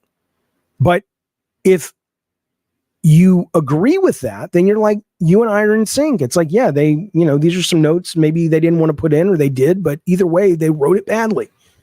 It wasn't organic.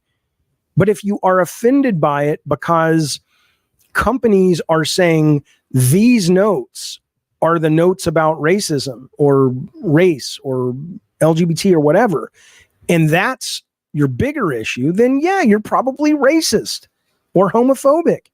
It's I'm not saying I have to be right, you have to be wrong, but that's my logic. There is logic there, and there is evidence to back that logic up in terms of if you look at how entertainment has been done with other notes throughout the history of paid entertainment or people being paid to do art.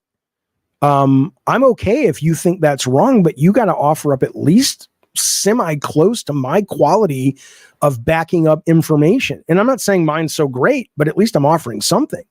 What do you have to prove? Are you suggesting that good writers simply aren't capable of taking a studio note, which is, hey man, I really think we need to support wherever they got the idea from. I want to start normalizing LGBT relationships of kids in high school because that's the current day. That's what happens. That's the truth now. Or even if it's not, what evidence do you have that the team got that note in Spider-Man 2 and they were anything other than incapable of marbling that into the mission that a lot of people cite in a way that felt more organic? Right? I mean, that's your real problem. I imagine if I were to take that note, I would go, and I'm not a great writer at all, but if I were to take that note, I would go, okay, well, I know the culture. I know if we just drop this in, which they did, it's like you didn't even know these characters until much later in the game. And then suddenly you meet them and it's like, put these gay kids on a date or something for the prom. I'd say we need to somehow, again, there's that word marble, that verb. We need to marble or bake into the cake of the narrative these characters, because we know there's going to be a lot of people that if we just drop it in, it's going to appear as forced and ham-fisted. And so here's the way a good writer would do it. Let's just find a couple of little places to make sure that we reveal something enough that when they show up for this mission, they don't feel like they're coming out of nowhere. Right. I was talking to the writer, horror writer, Adam Caesar, and he's written the Clown in the Cornfield series. He just had a really fun B movie he wrote on Amazon. I think it was like something. It was like a horror movie to bowling alley, and he wrote this scene in the first Clown in the Cornfield where it was a butchering of a bunch of teenage kids out in a cornfield. But the way it was written, it felt like you weren't reading about Freddy and Jason and Michael Myers. It felt like you were reading about the Columbine shooters killing these kids. And I asked him the technique for that, because I'm like, I read it. He says, I told him I read about this one character that got killed. I had never heard about until that moment. But I still was like, oh my God, that's horrible. I said, how did you do that? Because it's not like I had 5 chapters to know this guy and then you killed him.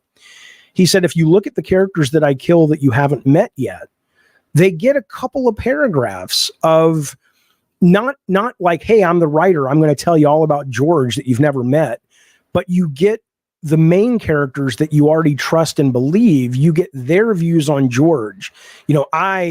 The first person narrative, whatever, was running through the field and I saw George and I saw the bolt of the crossbow lodge itself into his right eye. And, this is the guy that walked me around the school and showed me when I first moved here from Virginia, blah, blah, blah.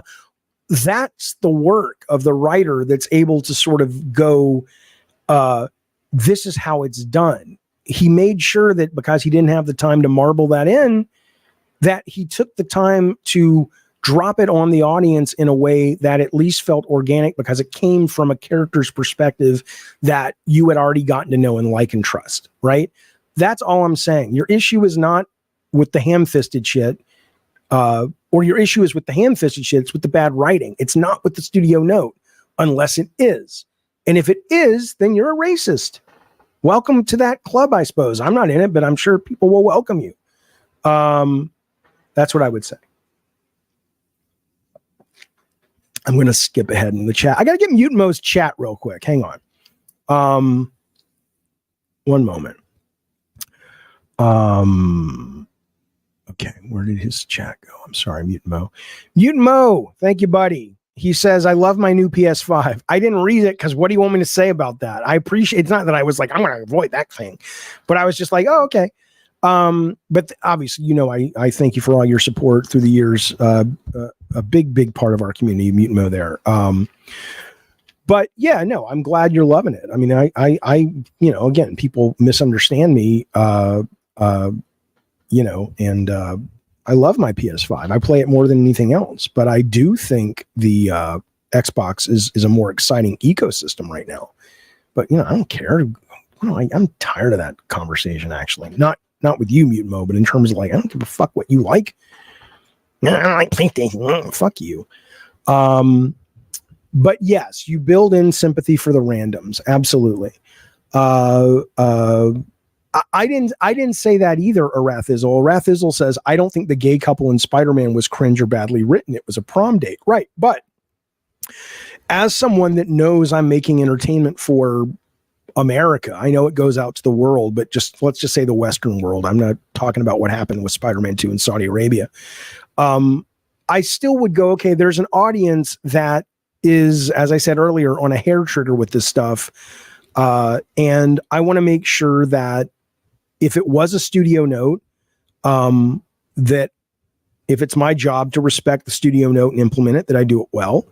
If it was my own desire to start to say, hey, my view of the world as the writer or the director or whatever, I would have been on that game, is that I do think we should normalize some of these relationships that LGBT folks, or all of them really, but have that a lot of people in the country maybe aren't that comfortable with or don't know that much about. So I think part of taking your audience into account is part of writing. If you're writing commercial work, which Spider-Man 2 is. So while you and I don't even think about it, certainly you must know that people will.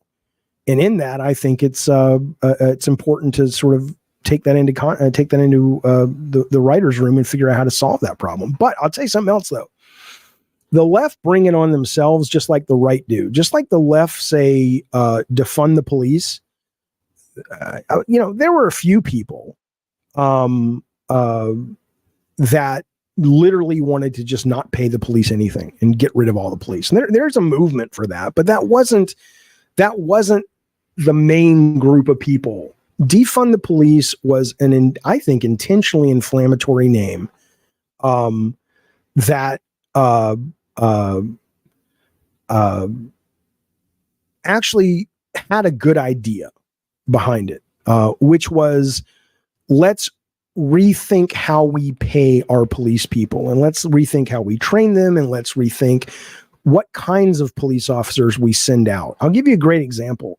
There was a guy that my daughter was dating, and we get a knock at the door at some crazy hour, and it's the cops. And I go out there and I'm like, hey, is everybody okay? What's going on?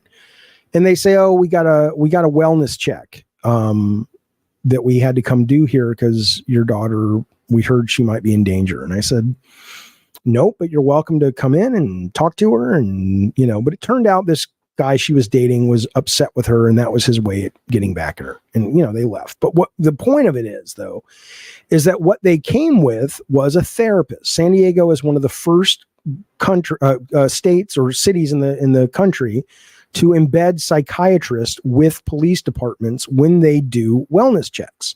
So instead of a bunch of, aggro, roided up guys who are built to basically take down physical bad guys, they also make sure someone goes out who is experienced and educated and trained in dealing with people who are having mental health crises. Okay. That's what defund the police was for most people, but they labeled it stupidly. There's another one that the right's doing right now, which I don't remember what it is, but it was like, you guys really shouldn't call it that unless you're just doing it to sort of fan the flames, which a lot of them are. But again, you misunderstand. It's like Art says, sounds like that needs more funding. It does. It does. It was a terrible way to explain what it was. And it would not surprise me if some of the people on the left, of which I am a progressive left guy, were so mad at the right that they were like, let's call it this, fuck them. And it's like, well, you can do that, but you're probably not going to get your point across and get what you want out of this. But I don't know why they called it that. But I don't remember. There's been a couple that the left have done like that, and there have been that some on the right have done, and I just think it's stupid. Wooden's Throne says, for Tenga, oh no, it's Alex, and Minxie. Who's Minxie? Have responded to your BlackRock Sweet Baby Inc. video. And it is it said, wait, they've responded to your video. Are you saying Wooden's Throne thing for the super chat, buddy? You're saying in responding to my video, they're saying that it's an attempt to gaslight gamers. What is your response? I don't, what you would have to help me out and tell me. And again, you don't have to super chat it, but I appreciate it. To gaslight somebody, let's just make sure we're using the same term here, means I tell you something happened or didn't happen, but you're saying, yes, it did. Yes, it did. Yes, it did. And I'm telling you, it's not to kind of drive you crazy and make you question your reality. That's my understanding of what it means to gaslight somebody. So what am I trying to convince gamers of that these three fine folks are saying that I'm saying? Because I'm not trying to convince them of anything that I don't consider true. They may disagree with my take, but I'm not running some kind of psyop. I'm just telling you what I think. So you got to let me know a little more specifics, I suppose. That's great Apple dates. That's different. What did I say? I didn't. He says, can you tell me about your childhood while you're robbing this liquor store? The cops that need to take down the physical bad guys are different than when a cop gets called out for a 5150, which is basically a mental health check. That's when you send the therapist with the cops, and the therapist obviously acquiesces to the cops. If they're like, dude, they got a gun, you got to listen to us. But otherwise you send the therapist in with a cop and you're like, hey, let's, they know how to diffuse things. Paolo says, I believe you give us your opinion in good faith, Jaffe. You're still wrong. There is no wrong. It's an opinion. But I appreciate you don't agree with it, but yeah, it's always given in good faith. Eddie C says, I'm not political, but how in the world do we end up with Trump and Biden again? It's probably because you're not political. Not that you're asking the question, but because there's so many people who choose to sort of not engage in politics, we end up with the politics we've got. Is nobody better than America's most hated man versus a senile pedo? Well, again, first off, I don't believe. I'm not saying he's not a pedophile, but unless you have evidence. But let's skip that. Let's skip that. How do we end up with this again? We end up with it again because if you vote at all and you don't bother to, like, most people will, how do I put this?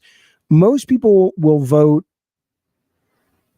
without having read, I had it here because we had an election here yesterday and a lot of places did, without having even read the propositions that are up or really gone to the websites or looked at the history of the candidates. They just go, I like that guy. Or they'll watch a commercial that really works for them and they'll go, I believe that. Like, I'll give you an example. Yesterday in California, or at least in San Diego, there was I guess it was a measure, proposition, whatever. And it was to basically spend a lot of money to fund a mental health center in San Diego. And I was like, I hadn't read it yet. I was just sitting around with my kids. It was my son's first year to vote, and my wife, or my ex-wife, legally she's still my wife, but we're not married anymore, practically. We're going through all the stuff. And she said, oh, well, I'm voting no on that. I'm like, how in the world could you vote no on that? It's mental health. And she says, yeah, but if you read it and research it, what it really is yes, they want to build a mental health center, but in doing it, there is a large percentage of people who are already in mental health centers that will be put out onto the street and have to somehow figure out a way to get into the new ones. And it's going to release a lot of these really sick people, not just onto society, but who are in need of their medicine and their therapy and just their need of being taken care of in that way, that are just going to become homeless. But if you watch the ad for it, it makes it look like, oh, don't you want to take care of the mentally ill? And if I hadn't researched it, I would have said, yeah, of course I'm voting for that. That's what I'm saying, is like we end up with these people because they don't really work for us to begin with. And most people don't really research any of this shit. And you're not supposed to, by the way. It is, and Colin and I talked about this, and it's one of the places politically Colin and I agree. It is vulgar. It's offensive to humanity that it is not a national holiday in America when you vote. The fact that the fact that it's even hard to vote. I don't mean that it's hard, like, oh, it should be easy to cheat, but the fact that people, think about this for a minute. I do a stream and I make videos for YouTube. I love it. I have a great community. They support this endeavor. There's no way I could do this, though, financially, if I wasn't financially privileged because of my previous career. Okay. The fact that I can afford to go whenever I want during the day and vote, the fact that I can afford to live in an environment that is of the financial ilk that there are no lines when I go to vote. There are voting places every fucking 5 blocks, and they're all in well-lit places and safe places and all that, right? The fact that I don't need a holiday because I've either owned my companies and I let people off to go vote and take the day off, or when I work for companies, I happen to be being paid enough that I'm like, you know what, fucker, I'm taking the day off, and what are you going to do, fire me? That's wrong. That's absolutely wrong. That my financial privilege allows the voting experience for me to be easy peasy, but for other people it doesn't. And so, yes, we should have a national holiday in America. Everybody gets the day off, and vote or don't vote. But, and guess what? That's been brought up numerous times, and most of the time, the Republicans shoot it down. And I know why they shoot it down, because they don't want that. They don't want the people that don't have a lot of money to vote, because if they vote, they lose. And that's fine. I mean, that's but that's why we're dealing with Biden again. And we're dealing with Trump again. Voting is easy, says Understanding. No, it's not. Not to everyone. It is to me. It is to you. But do you think the people that go vote in places where they literally are waiting in line for 8 hours out in the heat, out in the cold, do you think they're like, I could have voted in 5 seconds, but I wanted to stand in line to vote? What? Why would you make that assumption? Come on, you've seen that. You've seen Jake Z. You've seen that footage. Yeah, it is a little weird that you go to a church to vote. Mutant Mo, I agree. That's a little something doesn't seem quite right about that. But we got bigger problems. But you're not wrong that that's a weird thing. Anyway, it'll be what it is. It is what it is. Blah blah blah blah blah. Again, Steve Johnson says everyone doesn't have transportation or good health. Right there, I even though I think it's ludicrous that you can pay your taxes over the internet, but you can't vote over the internet. It's not safe. Fine. Let's just go ahead with that for the moment. Let's assume that's true. It might be true, but it seems bizarre that it's true. But let's assume it is. Why in the world then? Yeah, we should have, if you don't have the money to get where you're going, or if you have a illness or you're disabled, there should absolutely be portable voting that comes to your house. Why not? That's ridiculous. We fucking have portable blood banks and portable doctors and portable libraries. We can't fucking bring a fucking person to pick up your fucking voting bill, your voting tab. What's it called? What's the goddamn thing? You fill out the voting form. I forget the official word. I mean, there's a lot of reasons. There's a lot of things we could do to make it easier and better, but we don't, because the powers that be are not being held to task. You know why? Because we're a bunch of fucking idiots, and we're only a bunch of fucking idiots because we're working. We're raising kids. They know most people in America don't have the fucking time and the money, which is the same fucking thing, to pay attention to their shit. They know it. You know, it's bullshit. It's not. Yeah. So what else you want to talk about? You want to talk about anything else? I mean, you know all this shit at this point. What else can we? I had some weird dreams last night. I'm not going to tell you what they were because they were filthy, but they were weird, man. What can I tell you about them? I don't want to bore people because nobody wants to hear about other people's dreams. But is there anything that's worth sharing? Let me just tell you this. Let me tell you about this. It was weird. Okay, so this guy, Moldy Shoe, you are literally a part. I don't mean to correct. Okay, whatever. You were literally a part of the they you were talking about. How? How am I part of the they are talking about? Can you be specific? And more importantly, don't you hate it when somebody goes on the internet or the comment section or a live chat and they make some kind of statement like that and they feel as if they've done some work, but they don't feel the need to offer up any proof of this. Where's that? Like, you can't just say that without telling. I mean, you may be right. Maybe I'm part of the problem, but you want to share with me the specifics? Yeah, I do my homework, I guess. He says, bro is denying his elitism. Am I? I literally just said I have the financial privilege to vote, which is vulgar. Okay? People use mail-in voting as a convenience, says Great Apple. More than 63 million ballots went through the mail. Jaffe, as you said, it would be hard to ignore temptation. I don't care if you get, I don't think mail-in voting is a problem. History has shown that it's not. But that said, let's assume that you're right. Let's assume mail-in voting is awful. Cool, let's get rid of it. I don't care. But we should have a national holiday. And we should have the ability for people who can't leave their homes. We should have an ability for them to have their ballots picked up. I mean, come on. Why would you not want that, man?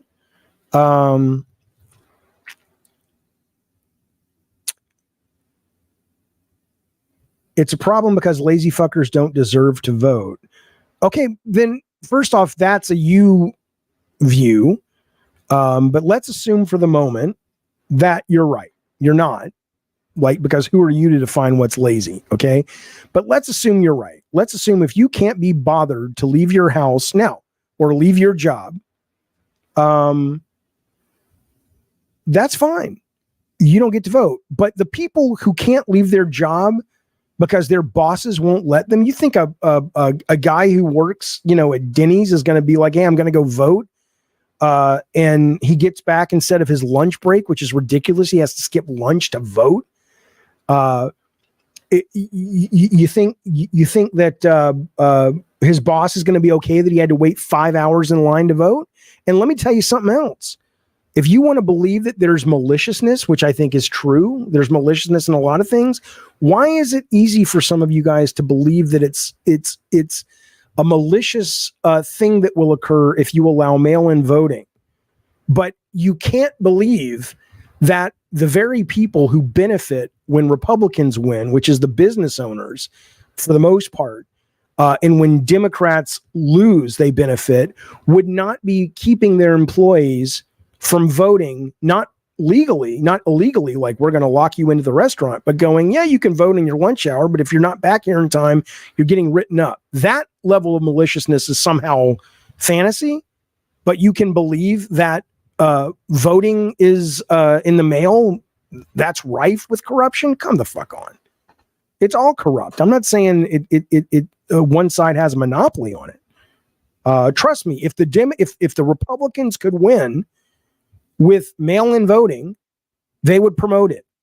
Same with the Democrats. They all want to win. That's what I'm saying. We're too busy working and living our lives to pay attention to them, and they take that into account.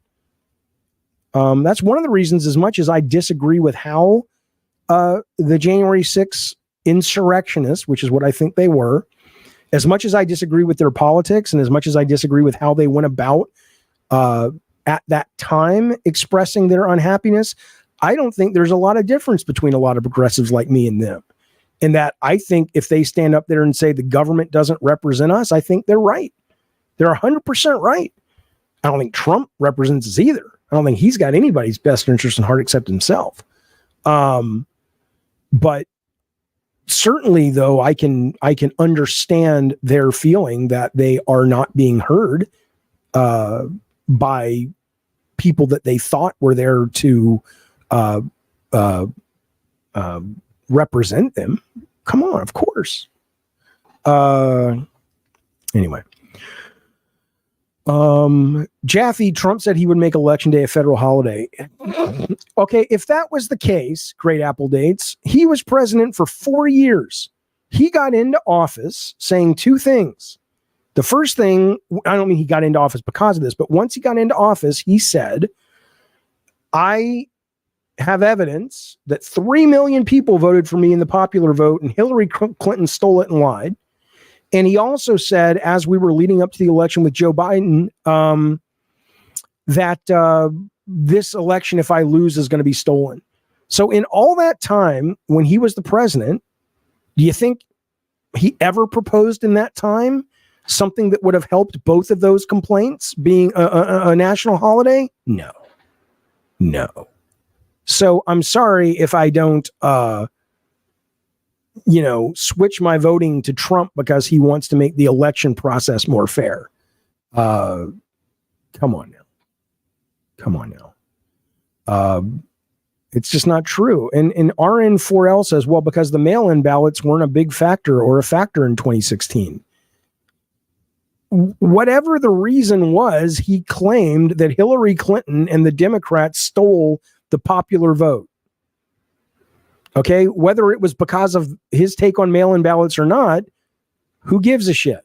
The point is, he said it was fraud. So he didn't seem to care once he got into office about it, did he? Except complaining that he didn't win the popular vote. But the mail-in ballots, again, man, I'm open. I told this guy, he sent me a bunch of shit and I went through it and it's been debunked. If you want to send me some real evidence of mail-in ballots being historically, or even in the last election. I don't mean some anecdotes here and there. Yes, those occurred. And I also know that some of these cases that were thrown out of court, at least according to True the Vote, which has been debunked in pretty much most of their shit. Zeke, you can point to what I didn't debunk. But the one thing that they put up there, it was really interesting, actually. There was True the Vote put out this grid, this spreadsheet. And in it, they were like, there's this argument going around that all of these cases that Trump's people brought were thrown out of court. And then they went through the cases individually and they said, here are a list of the ones that were thrown out of court, not because the case was bad, but because there were irregularities in the way that the thing was filed, or this, that, or the other, and they're, whatever. So they're like, that's why it was thrown out of court. Fine, okay. So I looked into one of those, and one the biggest one of those was in Philadelphia, I believe. I think I talked about this on Colin's show. And it was one they threw out that True the Vote uses to say, see, and it turned out that, yes, it was thrown out of court on a technicality by the Pennsylvania Secretary of State, had fucked up, according to a judge. I think it had to do with allowing the polls to stay open longer or whatever. And then it was appealed, and it went to the state Supreme Court, and it got put back on because the state Supreme Court said, no, this case is totally valid. And she won and they lost. So it's not like these facts that were sent to me, I didn't look at and I didn't research. And if you research them, isn't it weird that True the Vote, that has been historically, not just with Trump, or not just with Biden, with Trump and Hillary, called on the carpet for not revealing their shit, giving their evidence. Isn't it weird that they haven't updated that spreadsheet to account for the fact that some of their stuff that they're saying ended up being reinstated? Understanding, I get it. That's a different thing, though. If understanding says, man, forget all that. My groceries and everything else is high as fuck right now. I appreciate that. And if you want to vote for Trump and you are in a situation where you think that will be better under Trump, I don't know if you can necessarily really throw the Biden under the bus for the cost of your groceries, but let's assume you feel you can, and let's assume that's valid. Then I at least appreciate that position. If you say all that stuff's great, Jaffe, but end of the day, I'm trying to feed my fucking family, man. I'm trying to afford my fucking medical bills. Then I would say absolutely, I get it. I absolutely fucking get it. I don't like it, but I also respect the fact that I'm in a financially privileged position that allows me to take my take on the moral high ground. And not most people don't have that. I appreciate that. I get it. But just fucking say that. Instead of acting like Trump is your savior. I mean, he may be the savior of your prices. I don't know if you can throw Biden under the bus, but I don't want to get into that debate. Let's assume you're right. Let's absolutely assume you're right on that. In that case, I would say, sure, yeah, vote with your wallet. That's what most people do. We don't have to talk about I'll talk about whatever you want. It's free chat, man. It's free swim Wednesday. When it comes to the voting being rigged, says World Renowned, when it comes to the voting being rigged theories, that's where my Democrat comes out. There's no real solid evidence that Joe stole the election. Well, again, you're not only right about that, but beyond that, again, you got to jump through some really fucking crazy hoops to believe that Joe Biden stole the election for president and was willing to be caught and was willing to, basically be a traitor to the country that he had represented for decades. But let's assume he did.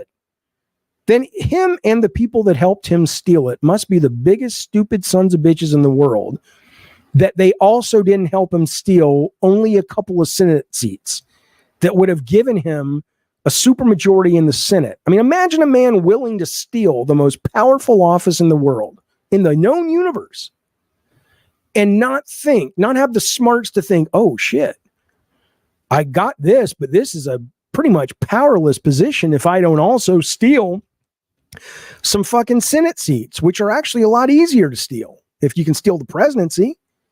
But I didn't think to do that. Now I can't get nothing passed. I mean, come on. How did they explain that? Then I heard somebody explain it to me is by going, oh, well, they didn't want it to be too obvious. Really? Okay, well, then in that case, senators keep their seats longer than presidents. So why not first steal the Senate seats, right? Because they can be there indefinitely, at least in most states, I think, if not in all states. And then let's steal the presidency.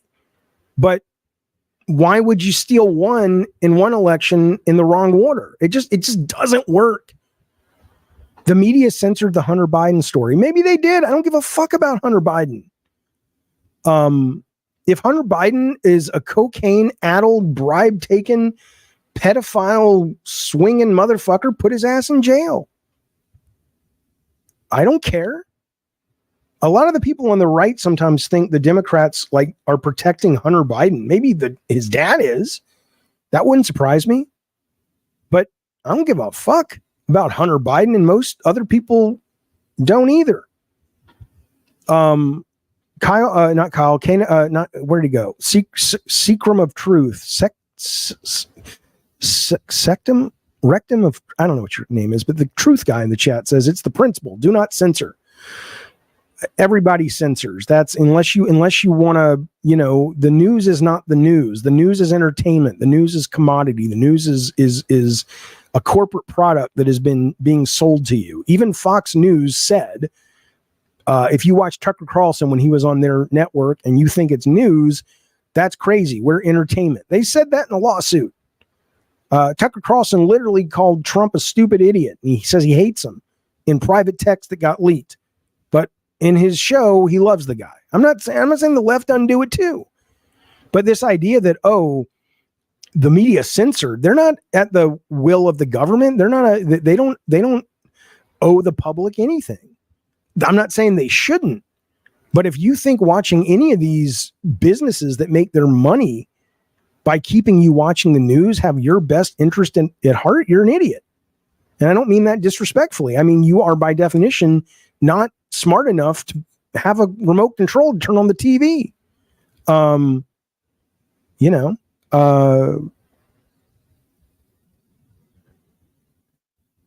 See, they use all these other true facts. I don't know why true is in capitalized world renown and pile them up until they have a hill of examples of deception. What they don't realize is they still haven't proven the original claim of election stealing. Well, some of them realize that. Great apples, again, it doesn't matter. If you have you having evidence that there were Democrats in states working polling places, I think that's great. That may be true. But where's your evidence send me one piece of evidence right now. And I don't mean like an anecdote, send me a piece of evidence that could very clearly, if you have an open mind, which I think I do, make it clear that this behavior was happening at a huge level enough to sway the election. I'm not saying you can't show me evidence of ballot tampering. You can. Every election has that, but both Republican and Democrat, what do they call them when they get together and they do hearings, have said ad nauseum that there is no historical concern where American elections are filled with fraud. I mean, and it's got nothing to do. I remember Jimmy Carter in Atlanta, from Atlanta, lost a local election because literally the Republicans he was running against stole a ballot box from the place. They stuffed it. They brought it back. This isn't when the presidency. This is when he was running local government, and they brought it back, and people had evidence of it, and they didn't care. So, I'm not saying there aren't people out there that'll do it, but you got to show me some fucking real. You writing all that means nothing. You just wrote, Great Apple, and you know I love you. You just wrote bank statements, 20 shell companies found to launder money, emails, texts, 2 IRS whistleblowers, business partners' testimony. All that's great. All that's great. But how is that tied to election fraud beyond a couple of anecdotal situations that actually tip the results to give the election to Joe Biden? And I'm not saying it wasn't. I'm not saying it didn't. But can you actually articulate it in a way that is not just putting out some words like that that sound like, oh, this sounds important? But what are you specifically saying? Let's say there were people laundering money. Okay. So let's say there were bank statements and shell companies and all this shit. Where's the evidence that that shit occurred? And in occurring, that caused these 8 million votes to go from Clinton, or not Clinton, from Trump to Biden. Again, I'm not saying you're wrong, but you got to connect those dots, don't you think? Send the evidence to Discord, same place Zeke sent it, or send it here. Give me a link. Let other people look at it too. Maybe it's my delivery, idiots. No. I when I said idiot, I didn't mean it as an insult. I meant they don't have the intelligence. That's not me going, I think you're lesser than me. I just, it's like I forget what I was even talking about. So maybe I'm an idiot, but what I was talking about when I said idiot was like, wow, I know what it was. I was like, if you believe the news is real that comes from corporations, whether it's Fox or MSNBC, and they aren't slanted to get money, and they'll do whatever they have to do and say whatever they need to say as long as they don't get caught. I think you are an idiot if you don't think that stuff is run through a financial filter to their benefit before it gets sent out to you. Yes. If that's an insult, I'm sorry. But if somebody told me, Jaffe, you're an idiot for thinking that it's not, I'd go, that hurts, but it's supposed to hurt, because do you think I'm wrong? You think there are people who are not idiots that actually believe, well, the news is real? Come on now. I don't understand. Hunter Biden. Oh, do I mean ignorance? Okay, I'd give you that. Maybe I mean ignorance. I don't know. I think then you can get into a semantics debate and discussion about what is it that causes somebody not to have that data. And maybe it's ignorance, or maybe it's idiocy, because they just don't have the bandwidth mentally to understand those concepts being linked together. I don't know. Hunter Biden is using his dad to sell influence. Yeah, well, if they catch him, he should go to jail. I mean, it's cool, right? Like, I mean, it's like, I think when you say that, you think it, like, if it was found Barack Obama was on Jeffrey Epstein's island, as much as I liked Barack Obama as a human, and I thought he was a pretty decent president, and of course I'm a progressive, so of course I'm going to think that, if he went to Epstein's island and diddled little kids, his ass should be thrown in jail and never see the light of day. These are not sports teams to me. If these people do corrupt shit, no matter what party they are in, they should get their asses in jail or certainly thrown out of office. Why is that a problem? Don't we all agree with that? Where's your evidence? Did you link it? Moldy says corn is a valid pizza topping. I like corn a lot. I love pizza. I don't like the sweet mix, though. I wouldn't want corn on my cheese pizza, but I wouldn't want, and I love pineapple, but I wouldn't want pineapple, but I don't give a shit what you put on your fucking pizza. The fact that people actually, I know it's a joke, but they make it a debate point. It's like, why are you worried about what other people eat? I don't give a fuck what you eat. Hell, people post shit. I saw somebody post something yesterday on the goddamn Twitter, and it was like some weird fucking animal that they had been cooking on the grill all day long, and you could still see its head. And they were like, And it had a bunch of likes and shit. Like, oh, baby, that looks great. I'm hungry. And I was just like, you fucking people are fucking goddamn monsters. I wouldn't put that thing close to my fucking mouth. So I don't give a shit what you put on your pizza. Please don't think about what I put on mine.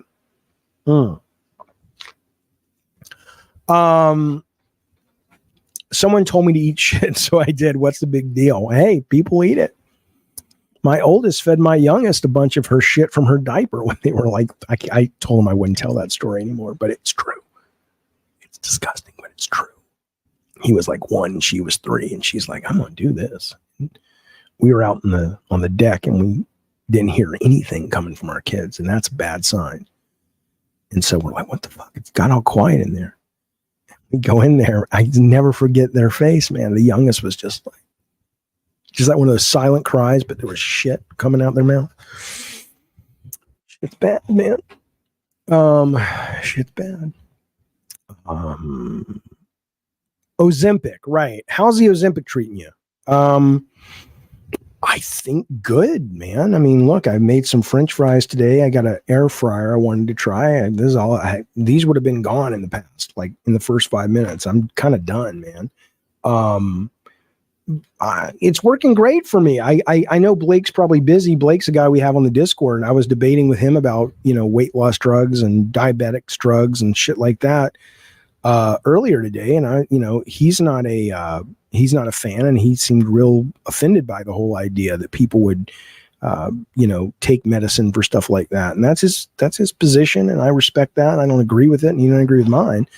But so far, I have had absolutely no side effects. But I will also tell you that I never promote it. Like, I always say check with your fucking doctor. I mean, I got put on it for pre-diabetes, not for weight loss. But the weight loss was a welcome side effect that I knew would probably happen. And it has so far. I don't know what the ceiling or the floor is for it, but so far it's happened, and I've been very happy about it. I got more energy. It feels better. But, I'm 52. I've seen many times where miracle drugs come out, and then X number of months later or years later, it's like, don't fucking put that in your body. It causes all kinds of terrible shit to happen. But there is a point when I say, I get all my blood checked regularly, of course. And that's the thing. You have to, a lot of people are having these side effects because they're not listening to their doctor. Yeah, Fin, right. They'll take this shit, and then they'll be like, hey, it works. I want to take more of it. It's like, no, stick to what your fucking doctor says. Don't sit there and just be, 0.5 milligrams is pretty good. Let me try 3 milligrams. Excellent. And then you're dead. That's different. That's where a lot of it's coming from. But if it turns out it's terrible, I know it's a risk, but what's a bigger risk is continuing to be the weight I was and still am at my age, with my family's history of heart disease, and not doing something that I know I can sustain. I've lost weight before. Before we started God of War, between Twist Metal Black and God of War, we did Kinetica. But I also, good to see you, Titus Crow. I also became obsessed with spinning. I mean, I was spinning 2-3 times a day. I'm serious. I loved it. And I also was like, well, fuck it. If I'm doing this, I'm going to eat real healthy and all that shit. So I only let myself eat crap like 2 or 3 days a week, or 2 or 3 meals a week. And everything else was very healthy. And I lost a shit ton of weight. And I was unable to sustain it once the wow factor wore off, right? I couldn't be like that. I still like to exercise, not as often as I should, but I like to. I don't eat junk food all the time. But I also know that, I'm not going to be one of those guys that becomes a gym rat. I'm not going to be one of those guys that prioritizes working out over editing a stream, right? I will work out, but not as much as I should. I will get a salad instead of a pizza, but not as much as I should, because that takes time more than it does just to hit a button on my phone and get a pizza here and let me keep editing. Right. So I know that about myself. And a lot of people will try to shame people who make this choice by going, oh, well, you should just work out more. You should just do this. Yes, I know. That would be great. And you know what you should do? You should be successful enough that you don't have to work like I am. Or you should have a great relationship with your ex like I do. So if you have kids with your ex and you break up, or your spouse and you break up, then your kids barely notice it because you co-parent and you see each other 5 times a day and you're still a family. That's what you should do. But I respect and understand the fact that your situation is different than my situation. And not just in terms of my practical situation, but the way I was raised and the way you were raised and what is in your head and your brain chemistry and mine. So it's not that I do not appreciate people's advice on things like that, but the concept of you simply having the skinny on what works and I don't, or my doctor doesn't, or someone else's doctor doesn't, is just kind of sort of obnoxious. Hello. Hey, Sarah, what's up? Can you have me one? I can in 10 minutes. 10? 10. Yeah. Okay. Yeah. Spin cycling. Yes. Humans can change their habits. We are not permanently rooted like trees. I know, but I don't want to. I don't want to do that. I want to do this. Right? What's the problem? I don't want to spend 5 hours walking to go see Dune tomorrow. So I'm going to drive in the car. Right? And that's going to let me get there and see the movie without having to walk 5 hours to the theater and 5 hours back. And I like that. I like seeing Dune that way. But there was a time when, the only way to get there was walking. And there weren't theaters. Well, I guess there were. You had horses still back then. The point is, progress happens, shit happens. And people make choices based on what they value. No one said 30 minutes of exercise a day is a bad. It's a great thing if you can do it.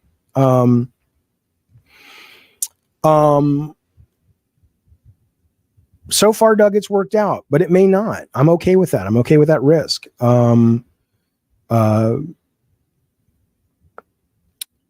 You could do the stream with the standing desk. I don't want to. I don't want to do those things. I want to sit here and do the stream. No, I'm Uncle Fuzznuts. I'm right now broadcasting. This is just a shoot the shit chat. So it's on Twitch and YouTube and Twitter actually, and I don't really understand where it is because I'm streaming on StreamYard, and if I go to YouTube right now, YouTube tells me that 186 people watching, but if I go to StreamYard, it says we have 1,064 people watching, and I know good and well we don't, and I know good and well those 1,064, that deficit is not being made up by Twitch viewers because there's probably like 3 Twitch viewers. So I don't really know what's happened with the notifications and where this is going out to, but I'm not looking for advice from, I don't mean that disrespectfully. I appreciate it. But when people are like, do this, try that, I don't want to. I want to do this. I want to sit here and do this. That's what I'm doing. Fuck you. And then I want to watch with the family. We're going to watch the new episode of The Good Doctor, and we're going to watch the new episode of Abbott Elementary tonight. So, Alec Acklemax says stream while walking on a treadmill. Okay. Okay. Wait a minute. I am still playing Snap. Yes. Somebody was asking me something. I'm sorry. Where did it go? Kingmakers, Lutron. I mean, I made a video about it. The minute that thing went up on Steam on wishlist, the creator hit me up and we're like, hey, what do you think of this? And I was like, oh my fucking God, this is so fucking cool. If you don't know, it's like the game Chivalry, but I don't know. I don't think it's multiplayer. It might be, but it's co-op. It's co-op. So it's PvE, but it doesn't have to be co-op. it's really interesting because it's about a guy or a group of guys that go back in time and use modern warfare weaponry like Apache helicopters and bazookas and rifles and sniper weapons to fight wars on battlefields like in medieval times. And it's batshit as it sounds. And I'm very much looking forward to it. It's one of those ideas that when I saw, I'm like, oh my God, why didn't I think of this? This is so cool. This is so fucking cool. I hear that Shogun is great. I haven't had any real interest in watching it. I'm trying to get through Oppenheimer. I like it. But I'm not like, oh my God, I got to go back and finish it. I know how it ends. But I'm only like 40 minutes in and I like it. I don't love it. And I will finish it. I want to see The Holdovers, which I hear is really good. And I want to see American Fiction that I hear is really good. I have seen the Scorsese movie. I know a lot of people thought it was slow, but I really enjoyed it. I thought it was very cool, very clever, very interesting. Anyway, there we go, fellas. I think that's it for today. I'm going to be back tomorrow with a pre-recorded Gabbing and Games. I'll be doing a new Members Only My Brain is Leaking. The Members Only My Brain is Leaking episode 2, which is behind a paywall, goes free for everyone, I think tomorrow morning. So if you're interested in that, we talked about the Kojima documentary. We talked about Game of the Year for Game of the Year for 2024, believe it or not. There's like a group of games coming out that we talked about what might end up in that category. We took some audience questions, so that'll be going up live tomorrow, and then not live, but it'll be behind the paywall tomorrow. And then we'll be doing a proper Gabbing and Games pre-record tomorrow. And yes, Jojo D has been playing around with AI shit, which is amazing. He built some videos with me, and it doesn't sound just like me, but it sounds a fucking lot like me. And I love that idea. I love the idea that I have left so much behind with interviews when I was in games and now social media, that between AI taking that and AI, advancing what Joe's doing, because it'll be so much better sooner than later, that I can be dead and this show could still run. I could be dead and my kids could be like, I miss Dad. Let me load them up into the AI generator. It's not me, but it's good proximity of me, probably. Sounds like me, looks like me, says the kind of things I would say, has my views. Hell, you could have, great grandkids going, hey, let's see old Papa Jaffe. What was he like? Shit's cool. Hell, let me see if I can share it with you. I'll show you what Joe did. It's pretty good. Pretty fucking good. Let me see. Where did you put that, Joe? The one I haven't watched all of them, but let's see if I can give you this before I go. I want to show you the one that he did that I tweeted out. Just take me a second.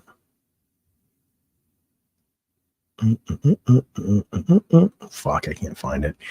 I'll put it on the next show, or I'll put it on the proper recorded show. All right, fellas, that's the show, or that's the chat. Thank you for hanging out, spending time, and just shooting the shit with me. I really appreciate it. I had a lot of fun. Hope you did too.